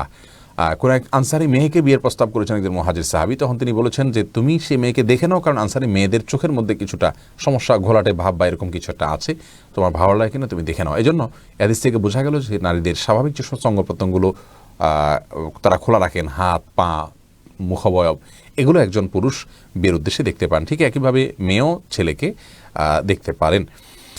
সাবিহা জুই আপনি জানতে চেয়েছেন সরকারি ব্যাংকে ও এনজিওতে চাকরি করা নাকি হারাম। না, এনজিওতে চাকরি করা হারাম এ কথাটি সঠিক নয়। এনজিওতে আপনি কোন পদে চাকরি করছেন, কি কাজ করছেন, সেটা হলো মুখ্য বিষয়। আপনার কাজটা যদি কোনো হারাম কাজ না হয় তাহলে সেক্ষেত্রে আপনি আপনার কাজের বিনিময়ে পারিশ্রমিক নিতে পারেন। আপনি এনজিওর কাজ করছেন না কোনো অমুসলিমের কাজ করছেন, এটি দেখার বিষয়। আপনি কি কাজ করে উপার্জন করছেন সেটি হলো মূল বিষয়। রিফাত অ্যাক্টিভিটি এআইডি থেকে আপনি জানতে চেয়েছেন যদি আল্লাহ সবাইকে রিজিক দেন তাহলে মানুষ কেন না খেয়ে মরছে? দেখুন ভাই, আল্লাহ রাব্বুল আলামিনের রিজিকের মিনিং বুঝতে আমরা হয়তো ভুল করে ফেলেছি। আল্লাহ রাব্বুল আলামিন প্রত্যেকটা ব্যক্তিকে রিজিক দেন, আর এই রিজিকটা ততদিন পর্যন্ত দেন যতদিন পর্যন্ত তার হায়াত আছে। আপনি অবশ্য না খেয়ে মরা বলতে আপনি হয়তো মনে করতে পারেন যে কষ্ট করছে, না খেয়ে থাকছে। আল্লাহ সবার জন্য তো সমান হারে রিজিক বরাদ্দ রাখেন নাই। কাউকে হয়তো রিজিক কম দিচ্ছেন, কাউকে হয়তো রিজিক বেশি দিচ্ছেন, কাউকে আল্লাহ রাব্বুল আলামিন সুখে রাখছেন, কাউকে আল্লাহ তাআলা দুঃখে রাখছেন, কিন্তু রিজিক সে ভোগ করছে। সে যে শ্বাস প্রশ্বাস নিচ্ছে, এটাও তো একটা রিজিক আল্লাহর পক্ষ থেকে। সে পৃথিবীতে বেঁচে থাকছে, সেটাও একটা রিজিক। হ্যাঁ, আপনি বলতে পারেন যে তার উপার্জন কম, সেক্ষেত্রে আল্লাহ তাআলা দায়িত্ব নিলে উপার্জন কম কেন? আল্লাহর দায়িত্ব নেওয়া বলতে আল্লাহ রাব্বুল আলামিন প্রত্যেকটা লোককে তার হায়াত পর্যন্ত তাকে বাঁচিয়ে রাখবেন এবং যতটুকু রিজিক তার জন্য বরাদ্দ ততটুকু ভোগ করবেন। যাকে কম দিয়েছেন আল্লাহ তাআলা তাকে অন্য দিক দিয়ে পোষাবেন, যাকে বেশি দিয়েছেন সেটার পিছনে আল্লাহ তাআলা কোনো হিকমা রয়েছে। বিধায় মৌলিকভাবে আল্লাহ তাআলা প্রত্যেকটা মানুষকেই রিজিক দিচ্ছেন। রিজিক এই শব্দটির মিনিং অনেক ব্যাপক, সেটি আল্লাহ তাআলা সবাইকে দিচ্ছেন এবং দিয়ে যান। এরপরে সেলিনা আক্তার জানতে চেয়েছেন, জান্নাতে পুরুষগণ হুর পাবেন কিন্তু নারীগণ কি পাবেন? এই প্রশ্ন উত্তরের জন্য আপনি ডক্টর জাকির নায়েকের একটি লেকচার আছে, চমৎকার লেকচার, সেটা আপনি পড়ে নিতে পারেন। আর এই প্রশ্নটা আপনি লিখে গুগলে যদি সার্চ দেন বা ইউটিউবে সার্চ দেন, ডক্টর আব্দুস সালাম আজাদি হাফিজাহুল্লাহর একটি লেখা আছে, অত্যন্ত চমৎকার লেখা, বিশাল বড় আর্টিকেল, সেটা আমি পড়েছি। বিশাল বড় বলতে আপনার পড়তে হয়তো 5 থেকে 7 মিনিট লাগতে পারে। এটা আপনার এই প্রশ্নের জন্য অত্যন্ত উপযোগী একটি লেখা আমি পড়েছি। ডক্টর আব্দুস সালাম আজাদির ফেসবুক পেজে গিয়ে আপনি নক করে বা কোনোভাবে এই লেখাটি কালেক্ট করে পড়ে নিতে পারেন। এই সংক্ষিপ্ত ভাষণে আমি আর উত্তর দিতে গেলাম না। রুহুল সুজন আপনি জানতে চেয়েছেন, নাকের সৌন্দর্য বৃদ্ধি করার জন্য সার্জারি করা যাবে কি না? সৌন্দর্য বৃদ্ধি করার জন্য সার্জারিতে যদি ব্যাপক কোনো সৃষ্টিগত পরিবর্তন না হয়, ছোটোখাটো কোনো পরিবর্তন হয়, তাহলে সেক্ষেত্রে সেটি জায়েজ হবে। আর যদি কোনো ত্রুটি থাকে, সেটা ত্রুটিটা দূর করার জন্য সার্জারি করেন, প্লাস্টিক সার্জারি বা অন্য কিছু, তাহলে সেটি জায়েজ রয়েছে। আল আমিন আপনি জানতে চাইছেন, আমি মসজিদ কমিটি গঠনের সুন্নাহ পদ্ধতি কি? ভাই আল আমিন, মসজিদ কমিটি গঠনের জন্য কোরআনে কারীমের বর্ণনা অনুযায়ী 4 গুণ বিশিষ্ট মানুষকে মসজিদ কমিটিতে অন্তর্ভুক্ত করতে হবে। আল্লাহ রাব্বুল আলামিন বলেছেন, ইন্নামা ইয়া'মুরু মাসাজিদাল্লাহি মান আমানা বিল্লাহি ওয়াল ইয়াউমিল আখির ওয়া আকামা সলাত ওয়া আতা যাকাত ওয়া লাম ইয়াখশা ইল্লাল্লাহ। যার অর্থ হলো, নিঃসন্দেহে আল্লাহর ঘর আবাদ করবার নৈতিক অধিকার রাখেন ওই সমস্ত ব্যক্তিবর্গ যাদের মধ্যে 1 আল্লাহ এবং আখিরাতের প্রতি ঈমান এবং বিশ্বাস আছে প্রচণ্ডভাবে, প্রবলভাবে, দৃঢ়ভাবে, 2 যারা সালাত কায়েম করেন, 3 যারা যাকাত দেন, এবং 4 যারা আল্লাহ ছাড়া কাউকে পরোয়া করে না, সত্য প্রতিষ্ঠা করার ক্ষেত্রে একেবারেই তারা অবিচল থাকেন। এই 4 গুণ বিশিষ্ট মানুষকে মসজিদ কমিটিতে অন্তর্ভুক্ত করতে হবে এই কোরআনের আয়াত অনুযায়ী। এমডি খালিল মির্জা আপনি জানতে চেয়েছেন, স্ত্রীর কথা মতো হস্তমৈথুন করা যাবে কি না? স্ত্রী হস্তমৈথুন করতে কেন বলবেন? যদি কোনো স্ত্রী হস্তমৈথুন করতে বলেন তাহলে এটা অসুস্থতা, এটি জায়েজ নয়। কোরআনে কারীমে আল্লাহ বলেছেন যে মানুষের যৌন চাহিদাকে চরিতার্থ করবার জন্য আল্লাহ বৈধ যে পথ রেখেছেন, স্বামী স্ত্রীর যে মিলনের পথ রেখেছেন, এবং বৈধ পথ ছাড়া অন্য কোনো উপায়ে যদি কেউ তার যৌন চাহিদাকে চরিতার্থ করে, আল্লাহ তাআলা বলেছেন ফাউলাইকা হুমুল আদুন, তারা সীমা লঙ্ঘনকারী। সূরা মুমিনুনের শুরুর দিকের আয়াত থেকে বোঝা গেল যে হাত দিয়ে যদি কেউ বীর্যপাত করে তাহলে সে সীমা লঙ্ঘনকারী, কারণ এটি কোনো সুস্থ বা স্বাভাবিক পদ্ধতি নয়। বিধায় স্ত্রী চাইলেও তার হস্তমৈথুন করা জায়েজ নাই। হ্যাঁ, যদি কেউ এমন কোনো জায়গায়, এমন কোনো কঠিন সিচুয়েশনের মধ্যে পড়ে গেছেন, যে এমন পরিবেশে আছেন যে এখানে তিনি তার যৌন চাহিদা যদি তিনি কোনোভাবে অবদমন না করেন তাহলে জিনায় লিপ্ত হয়ে যাবেন, তাহলে সেক্ষেত্রে কোনো ফকিগণ ওই ব্যক্তির জন্য ওই সময়ে হস্তমৈথুনকে জায়েজ বলেছেন। আর স্ত্রীর হাত ব্যবহার করে হস্তমৈথুনকে অনেক উলামা ইকরাম জায়েজ বলেছেন, যদি মাসিকের কারণে বা অন্য কারণে স্ত্রীর সহবাস না করতে পারে এবং না করতে পারার কারণে গুনাহে লিপ্ত হয়ে যাওয়ার আশঙ্কা থাকে, সেই ক্ষেত্রে। বাকি স্ত্রীর নির্দেশে স্বামী নিজে হস্তমৈথুন করা কোনো অবস্থাতে জায়েজ নয়। আকিমুল ইসলাম জানতে চেয়েছেন, চাষাবাদের কাজে কাউকে টাকা দিয়ে তার থেকে লাভ নেওয়া যাবে কি না? দয়া করে উত্তর দিবেন। দেখুন, চাষাবাদের কাজে টাকা দিয়ে তার থেকে লাভ নিলে সেটা সুদ হবে। ব্যবসার জন্য টাকা দিয়ে লাভ নিলে যেরকম সুদ হবে, চাষাবাদের জন্য দিয়ে লাভ নিলে একই কথা, সুদ হবে। আপনি লোন দিবেন, লোন পরিশোধ করবেন এবং তাকে সাহায্য করবেন, কিন্তু অতিরিক্ত মুনাফা তার থেকে নিতে পারবেন না, তাহলে সেক্ষেত্রে সেটি হারাম হবে। আবু সুফিয়ান আপনি জানতে চেয়েছেন, মৃত্যু ভয় থেকে বাঁচার কোনো আমল যদি বলতেন, ডিপ্রেশন থেকে মুক্তির উপায় কি? ভাই আবু সুফিয়ান, আল্লাহ রাব্বুল আলামিন মানুষের হায়াতকে নির্দিষ্ট করে দিয়েছেন এবং প্রত্যেকে যার যার সেই সীমানা পর্যন্ত যাবেই।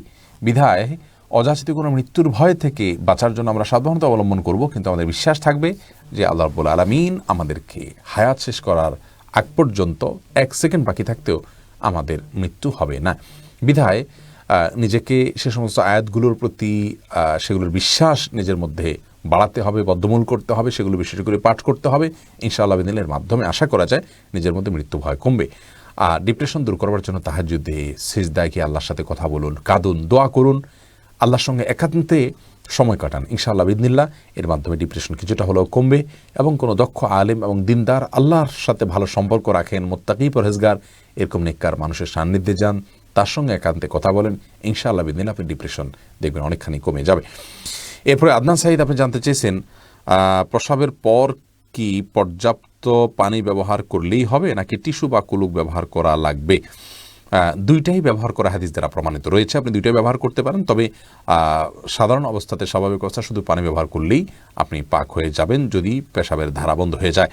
আরিফ আপনি জানতেছেন আসুন্নাহ ফাউন্ডেশনের শীতবস্ত্র বিতরণে জাকাতের অর্থ দেওয়া যাবে কি না? ভাই আরিফ, আমরা এবছর শীতবস্ত্র বিতরণে জাকাতের অর্থ নিচ্ছি না। জাকাতের অর্থ আমরা জাকাতের জন্য আলাদা গরিবদের জন্য খাত রয়েছে সেখানে নিচ্ছি। এরপরে সিম্মি আক্তার জানতেছেন ক্রিম দিয়ে ফর্সা হওয়া কি জায়েজ?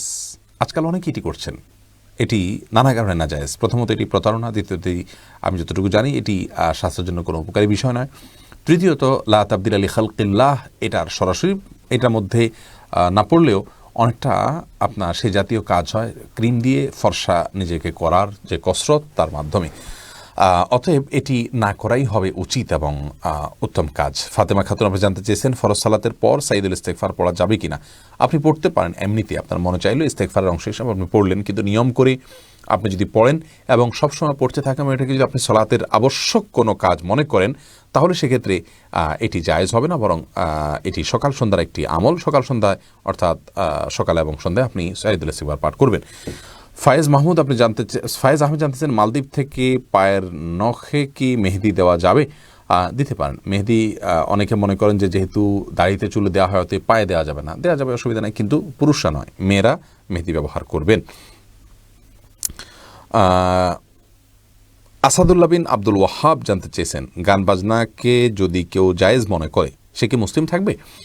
ভাই আসাদুল্লাহ, গান বাজনাকে জায়েজ মনে করলে অমুসলিম হয়ে যাবে না, কারণ গান বাজনা হারাম এটা ঠিক, কিন্তু এটা এরকম বিষয় নয় যে কোরআন হাদিস থেকে স্বতঃসিদ্ধভাবে প্রমাণিত হয়ে আপনার এই লেভেলে পৌঁছেছে যে এটাকে অস্বীকারী হারাম। হ্যাঁ, এটাকে অস্বীকারী সন্দেহাতীতভাবে গোমরা, পথভ্রষ্টকারী, এটার অস্বীকারী কাফের এরকম বলা কঠিন, তবে হ্যাঁ সন্দেহাতীতভাবে সে পথভ্রষ্ট এবং সে গোমরা, যেহেতু সংখ্যাগরিষ্ঠ মুফাসসিরদের মতে সূরা লুকমান আয়াত নম্বর 6 এবং আর বিভিন্ন আয়াত এবং রাসূল করিম সাল্লাল্লাহু আলাইহি ওয়াসাল্লামের এবং বিভিন্ন সাহাবী থেকে বর্ণিত বহু হাদিস এবং আসারের ভিত্তিতে আপনার গান বাদ্যযন্ত্রের ব্যবহারে যে সমস্ত গানগুলো হয়ে থাকে সেগুলো এবং গানের কথার ভিতরে অশ্লীল কিছু থাকে সেগুলো তো বটেই, এইসবগুলোকে হারাম করা হয়েছে ইসলাম শরীয়তের বিষয়ে সন্দেহ করা আর কোনো যৌক্তিকতা নেই। সেই জায়গা থেকে এটা যদি কেউ জায়েজ মনে করে তাহলে তিনি অবশ্যই গোমরা, পথভ্রষ্ট, কিন্তু এর ফলে সরাসরি তাকে হারাম বলা কঠিন। তিনি যদি কোরআন আয়াতকে অস্বীকার করেন, হাদিসকে অস্বীকার করেন, তাহলে সেক্ষেত্রে অবশ্যই তিনি কাফের হবেন। ফাতেমা খাতুন জানতেছেন ফরজ সালাতের পর আপনার প্রশ্ন উত্তর দিয়েছি। এমডি হোসাইন আহমেদ জানতে চেয়েছেন ভাইয়ের বউয়ের খারাপ কথার কারণে ননদকে যদি ননদের স্বামী নিষেধ করে ভাইয়ের বউয়ের সাথে কথা না বলতে, ননদ যদি আত্মীয় সম্পর্ক রক্ষার্থে লুকিয়ে কথা বলে তারা কি ননদের গুনাহ হবে না? গুনাহ হবে না। আত্মীয়তা সম্পর্ক রক্ষার্থে গোপনে কথা বললে ইনশাআল্লাহ বিদিনিল্লাহ তিনি গুনাহগার হবেন না, বরং তিনি ভালো কাজ করছেন। অনেক স্বামীরা জুলুম করেন বা যৌক্তিক অযৌক্তিক নানা কারণেই বাবা ভাই বোন অর্থাৎ মেয়ের মা বাবা বা ভাই বোন আত্মীয় স্বজনের সাথে সম্পর্ক ছিন্ন করতে বলে, তো এটা জায়েজ নেই। স্বামীর এরকম নির্দেশ মানা জায়েজ নেই, বরং গোপনে গোপনে তাদের সম্পর্ক রক্ষা করবে। তবে হ্যাঁ, ভাবির সাথে সম্পর্ক রক্ষাটা এটা আত্মীয়তার সম্পর্ক বা রক্ত সম্পর্ক রক্ষার মতো বিষয় গুরুত্বপূর্ণ নয়, কারণ ভাবি তিনি তার রক্ত সম্পর্কের আত্মীয় নন। তবে হ্যাঁ, ভাইয়ের স্ত্রী হিসেবে অবশ্যই তার প্রতি সদাচরণ করা উচিত, যদি তার মাধ্যমে তাকে সংশোধন করা যায় সেটা ভালো। আশিকুল ইসলাম জানতে চেয়েছেন বিয়ে কি তাকদিরের আগে থেকেই লেখা থাকে? সব কিছুই তাকদির আগে থেকে লেখা থাকে, বিয়েটাও তার মধ্যে ওর মধ্যে পড়ে। ফিরোজ আপনি জানতেছেন বেনামাজের হাতে রান্না খাওয়া যাবে কিনা, দয়া করে দিবেন। জি যাবে। অমুসলিমের হাতে রান্না রাসূল আকরাম সাল্লাল্লাহু আলাইহি ওয়াসাল্লাম খেয়েছেন, ইহুদির বাড়িতে খেয়েছেন, অতএব বেনামাজের হাতে অবশ্যই খাওয়া যেতে পারে। আপনি কি খাচ্ছেন সেটা হলো বিষয়, কার হাতে খাচ্ছেন সেটি বিষয় নয়। হালাল খেয়ে থাকলে খারাপ মানুষের হাতেও খেতে পারেন, রান্না করাও খেতে পারেন, আর হারাম যদি খান তাহলে ভালো মানুষ রান্না করে দিলে তার হাতের খাওয়াও খেতে পারেন না। এইচ.এম. আফসার উদ্দিন জানতেছেন, শিকারি পাখি জবাই করার পূর্বে মারা গেলে তা খাওয়া না খাওয়ার ব্যাপারে হুকুম কি? উল্লেখ্য যে শিকার করার সময় সর্বদাই বিসমিল্লাহ আল্লাহু আকবার বলে শিকারের পাথরটি নিক্ষেপ করা হয়। দয়া করে মাসআলাটি জানে উপকৃত হবেন। জি, এটি নিয়ে ওলামাদের ইখতিলাফ রয়েছে। যদি বিসমিল্লাহ বলে আপনার শিকার জন্য পাঠানো হয় এবং সে মারা যায়, তাহলে সেটি খাওয়া জায়েজ রয়েছে বিশুদ্ধ মত অনুযায়ী। এমডি দেলোয়ার হোসেন জানতে চেয়েছেন, মসজিদ কমিটিতে মহিলাকে সদস্য রাখা যাবে কিনা? মহিলাকে সদস্য যদি রাখেন, তাহলে সেক্ষেত্রে তিনি তার দায়িত্ব কীভাবে পালন করবেন? সন্দেহাতীত বিষয় তার জন্য কঠিন হবে এবং পর্দার বিধিবিধানগুলো লঙ্ঘন হবে, যেই কারণে এটি জায়েজ হবে না। একজন নারী মসজিদের জন্য তিনি অনেক কাজ করতে পারেন, পরামর্শক হতে পারেন, তিনি দূর থেকে পর্দার বিধান মেনে তিনি মসজিদকে সেবা অবশ্যই করতে পারবেন, সেটি সম্পূর্ণ ভিন্ন বিষয়। সাদিয়া ইসলাম, আপনি জানতেছেন যারা আত্মহত্যা করে তারা তো আল্লাহ তো তাদের মৃত্যু সেভাবে লিখেছেন, তাহলে তারা জান্নাতে যাবে না কেন? দেখুন, আল্লাহ তাদের মৃত্যু সেভাবে লিখেছেন, বিষয়টা এইভাবে নয়, বরং আল্লাহ তাআলা তাকে ওই পর্যন্ত হায়াত দিয়েছেন। আর অবশ্যই আল্লাহর নির্দেশ ছাড়া, আল্লাহর সৃষ্টি ছাড়া কোনো কিছুই হয় না। তার মৃত্যুটাও আল্লাহর সৃষ্টি। এখন আপনি বলতে পারেন ওইভাবে আল্লাহ তার মৃত্যু সৃষ্টি করেছেন, তাহলে তার দোষটা কোথায়? তার দোষটা হলো সে আত্মহত্যার জন্য সিদ্ধান্ত নিয়ে আত্মহত্যার আয়োজনটা সম্পন্ন করেছে, এটুকু কাজ সে করেছে। এটুকু করার কারণে তার শাস্তি হবে। তার জন্য মৃত্যু সে হয়েছে এই জন্য শাস্তি নয়। শাস্তিটা হলো যে সে আত্মহত্যার জন্য যা যা দরকার তার সব কিছু সে গ্রহণ করেছে এবং চূড়ান্ত পর্যায় পর্যন্ত সে গেছে। এটাই হলো তার জন্য গুনাহের কারণ, সে কারণে তাকে শাস্তি দেওয়া হবে। এটাই হলো তার অপরাধ। নাজমা খাতুন জানতে চেয়েছেন, খোঁটা দেয়া কী ধরনের পাপ? অত্যন্ত জঘন্য ধরনের পাপ। আল্লাহ রাব্বুল আলামিন বলেছেন, লা তুবদিলু সাদাকাতিকুম বিল মান্নি ওয়াল আযা। দান করার পরে খোঁটা দিয়ে, কষ্ট দিয়ে তোমরা তোমাদের সদকা দান এগুলোকে নষ্ট করে দিও না। এরপরে প্রশ্ন করেছেন মোহাম্মদ জামিল, আপনি লিখেছেন যে বেয়াদবি মাফ করবেন, এখানেও বেইনসাফি হয়ে যাচ্ছে। যারা আগে প্রশ্ন করে উপর থেকে উত্তরগুলো দিলে ইনসাফ হতো। ভাই মোহাম্মদ জামিল, আমাদের লাইভে 1 ঘন্টায় প্রায় কোনো দিন 23-24 হাজার 25 হাজার প্রশ্ন পর্যন্ত আসে। 1 ঘন্টায় 25 হাজার প্রশ্ন যখন আসে, তাহলে বুঝেন যে প্রতি সেকেন্ডে কী পরিমাণ প্রশ্ন আসে। এখানে আসলে ওই সিরিয়াল একটা একটা করে ধরে ধরে প্রশ্ন দেয়া সম্ভব হয় না, যার কারণে আমরা চেষ্টা করি যে প্রশ্নটা ধরা যায়, যার নসিব ভালো হয় সেটাতে আমরা উত্তর দেই। আবার কেউ আছেন জীবনঘনিষ্ঠ প্রশ্ন করেন, সেগুলোকে প্রায়োরিটি দেওয়া হয়। এর বাইরে আসলে কারোর সাথে তো বিশেষ কোনো দোস্তিও নাই, দুশ্মনীও নেই। আমরা চেষ্টা করি আমাদের প্রশ্নগুলো উত্তর দেওয়ার জন্য বেশি সংখ্যক। 1 ঘন্টা পার হওয়ার পরেও চেষ্টা করি আমি যে অন্তত সতর্কতা পূর্ণ হয়, সে চেষ্টা আমরা অব্যাহত রাখতে চাই। জাযাকুমুল্লাহ খাইর। মাইনুল আবিদিন চৌধুরী রোমান, আপনি জানতেছেন আমাদের মসজিদে কিছু অংশ কবরের উপর নির্মিত, এখানে কি নামাজ পড়া যাবে? মসজিদের ভিতরে কবর রাখা উচিত নয়। যদি থাকে তাহলে সেই কবরকে উত্তোলন করে কবরস্থানে অন্যত্র স্থানান্তর করা উচিত। মোহাম্মদ হামিদ খান জানতে চেয়েছেন, বলেছেন যে মাঠে আপনি যেভাবে ব্যাখ্যা দেন, মাঠে ময়দানে যারা বয়ান দেন তারা এগুলো মানেন না। দেখুন, আমরা তো দলিলকে অনুসরণ করব, কোনো ব্যক্তিকে নয়। আমরা কোরআন হাদিসের আলোকে দলিল দিয়ে, যুক্তি এবং প্রমাণ দিয়ে আমরা কথা বলছি। ইনশাআল্লাহ বিদিনিল্লাহ এর মাধ্যমেই আল্লাহ আমাদেরকে সত্যের পথ পাওয়ার তৌফিক দিবেন। আমরা কোনো ব্যক্তি নয়, দলিল অনুসরণ করবে, সেটা মাঠে বলুক আর স্টুডিওতে বলুক। কে কোথায় বলছে এটা মুখ্য নয়, কি বলছে সেটা হলো মুখ্য, সেটা আমরা দেখে আমরা অনুসরণ করবো ইনশাআল্লাহ বিদিনিল্লাহ। আর কে মানছে কি মানছে না সেটিও মুখ্য কোনো বিষয় নয়, কারণ সব কথা সবাই মানবে এমনটি জরুরি নয়। আমরা সত্যকে অনুসরণ করতে হবে, এরকম বিষয়। আর প্রশ্ন উত্তর পাচ্ছেন না, এ নিয়ে আপনাদের যে দুঃখবোধ আছে, আপনাদের সুসংবাদ জানিয়ে রাখি যে আমাদের স্বপ্ন আছে, সাধ্য আমাদের সবটুকু নেই, কিন্তু আল্লাহ তাআলা আশা করি আমাদেরকে সুযোগ তৌফিক দিবেন ইনশাআল্লাহ। কারণ আমাদের অনেক স্বপ্ন আল্লাহ তাআলা পূরণ করেছেন, এটাও পূরণ করবেন। আমাদের স্বপ্ন হলো আপনাদের সমস্ত প্রশ্ন উত্তর দেওয়া হবে ইনশাআল্লাহ। একঝাঁক তরুণ আলেমকে আমরা তৈরি করব, প্রশিক্ষণ দিয়ে তারা বিদগ্ধ হবেন এলেমের দিক থেকে, কোরআন হাদিসের জ্ঞানে তারা আলহামদুলিল্লাহ সমৃদ্ধ থাকবেন। এই সমস্ত আলেমদের মাধ্যমে আপনাদের সকল প্রশ্ন উত্তর রিপ্লাই দেওয়া, অথবা একটা কল সেন্টার খুলে 24 ঘন্টা আপনাদের ফোন কলের মাধ্যমে প্রশ্ন উত্তর দেওয়া, এরকম আরও নানা রকমের আয়োজন। বিশেষ করে ইসলামিক প্রশ্ন উত্তর নামে একটা পেজ আমরা ইতিমধ্যে ক্রিয়েট করেছি, একটা চ্যানেল ইউটিউবে ক্রিয়েট করেছি, যদি এটার কার্যক্রম এখন আমরা চালাইনি। ইনশাআল্লাহ সিরাত কম্পিটিশন কাজটা শেষ হলে আমরা সেটা নিয়ে কাজ শুরু করব।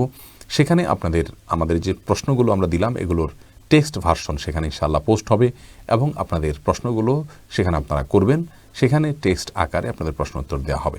নানাভাবে আমরা আপনাদের প্রশ্ন উত্তর দেওয়ার চেষ্টা করছি ইনশাআল্লাহ বিদিনিল্লাহ। প্রিয় দর্শক, আল্লাহর বলেন আমাদের সকলকে তৌফিক দান করুন, আমরা যেন কল্যাণের পথে, ভালোর পথে আরও বেশি অগ্রসর হতে পারি।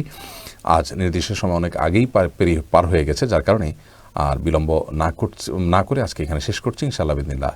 আবারও আগামী জুমাবারে ইনশাআল্লাহ আমরা সরাসরি প্রশ্নোত্তর নিয়ে অনুষ্ঠান নিয়ে আপনাদের সামনে হাজির হব। তবে আগামী সপ্তাহে আমরা স্টুডিও থেকে লাইভে থাকছি না, লাইভে থাকবো ইনশাআল্লাহ মৌলভীবাজারের শ্রীমঙ্গল থেকে ইনশাআল্লাহ বিদিনিল্লাহ। সেখান থেকে আপনাদের সঙ্গে যুক্ত হব এবং একই সময়ে আপনাদের সঙ্গে যুক্ত হয়ে আপনাদের প্রশ্নগুলোর উত্তর দেওয়ার চেষ্টা করবো। আল্লাহ তাআলা আমাদের সকলকে ভালো রাখুন, সুস্থ রাখুন, নিরাপদে রাখুন, সে আশাবাদ ব্যক্ত করে সে দোয়া করে আজকের মতো শেষ করছি।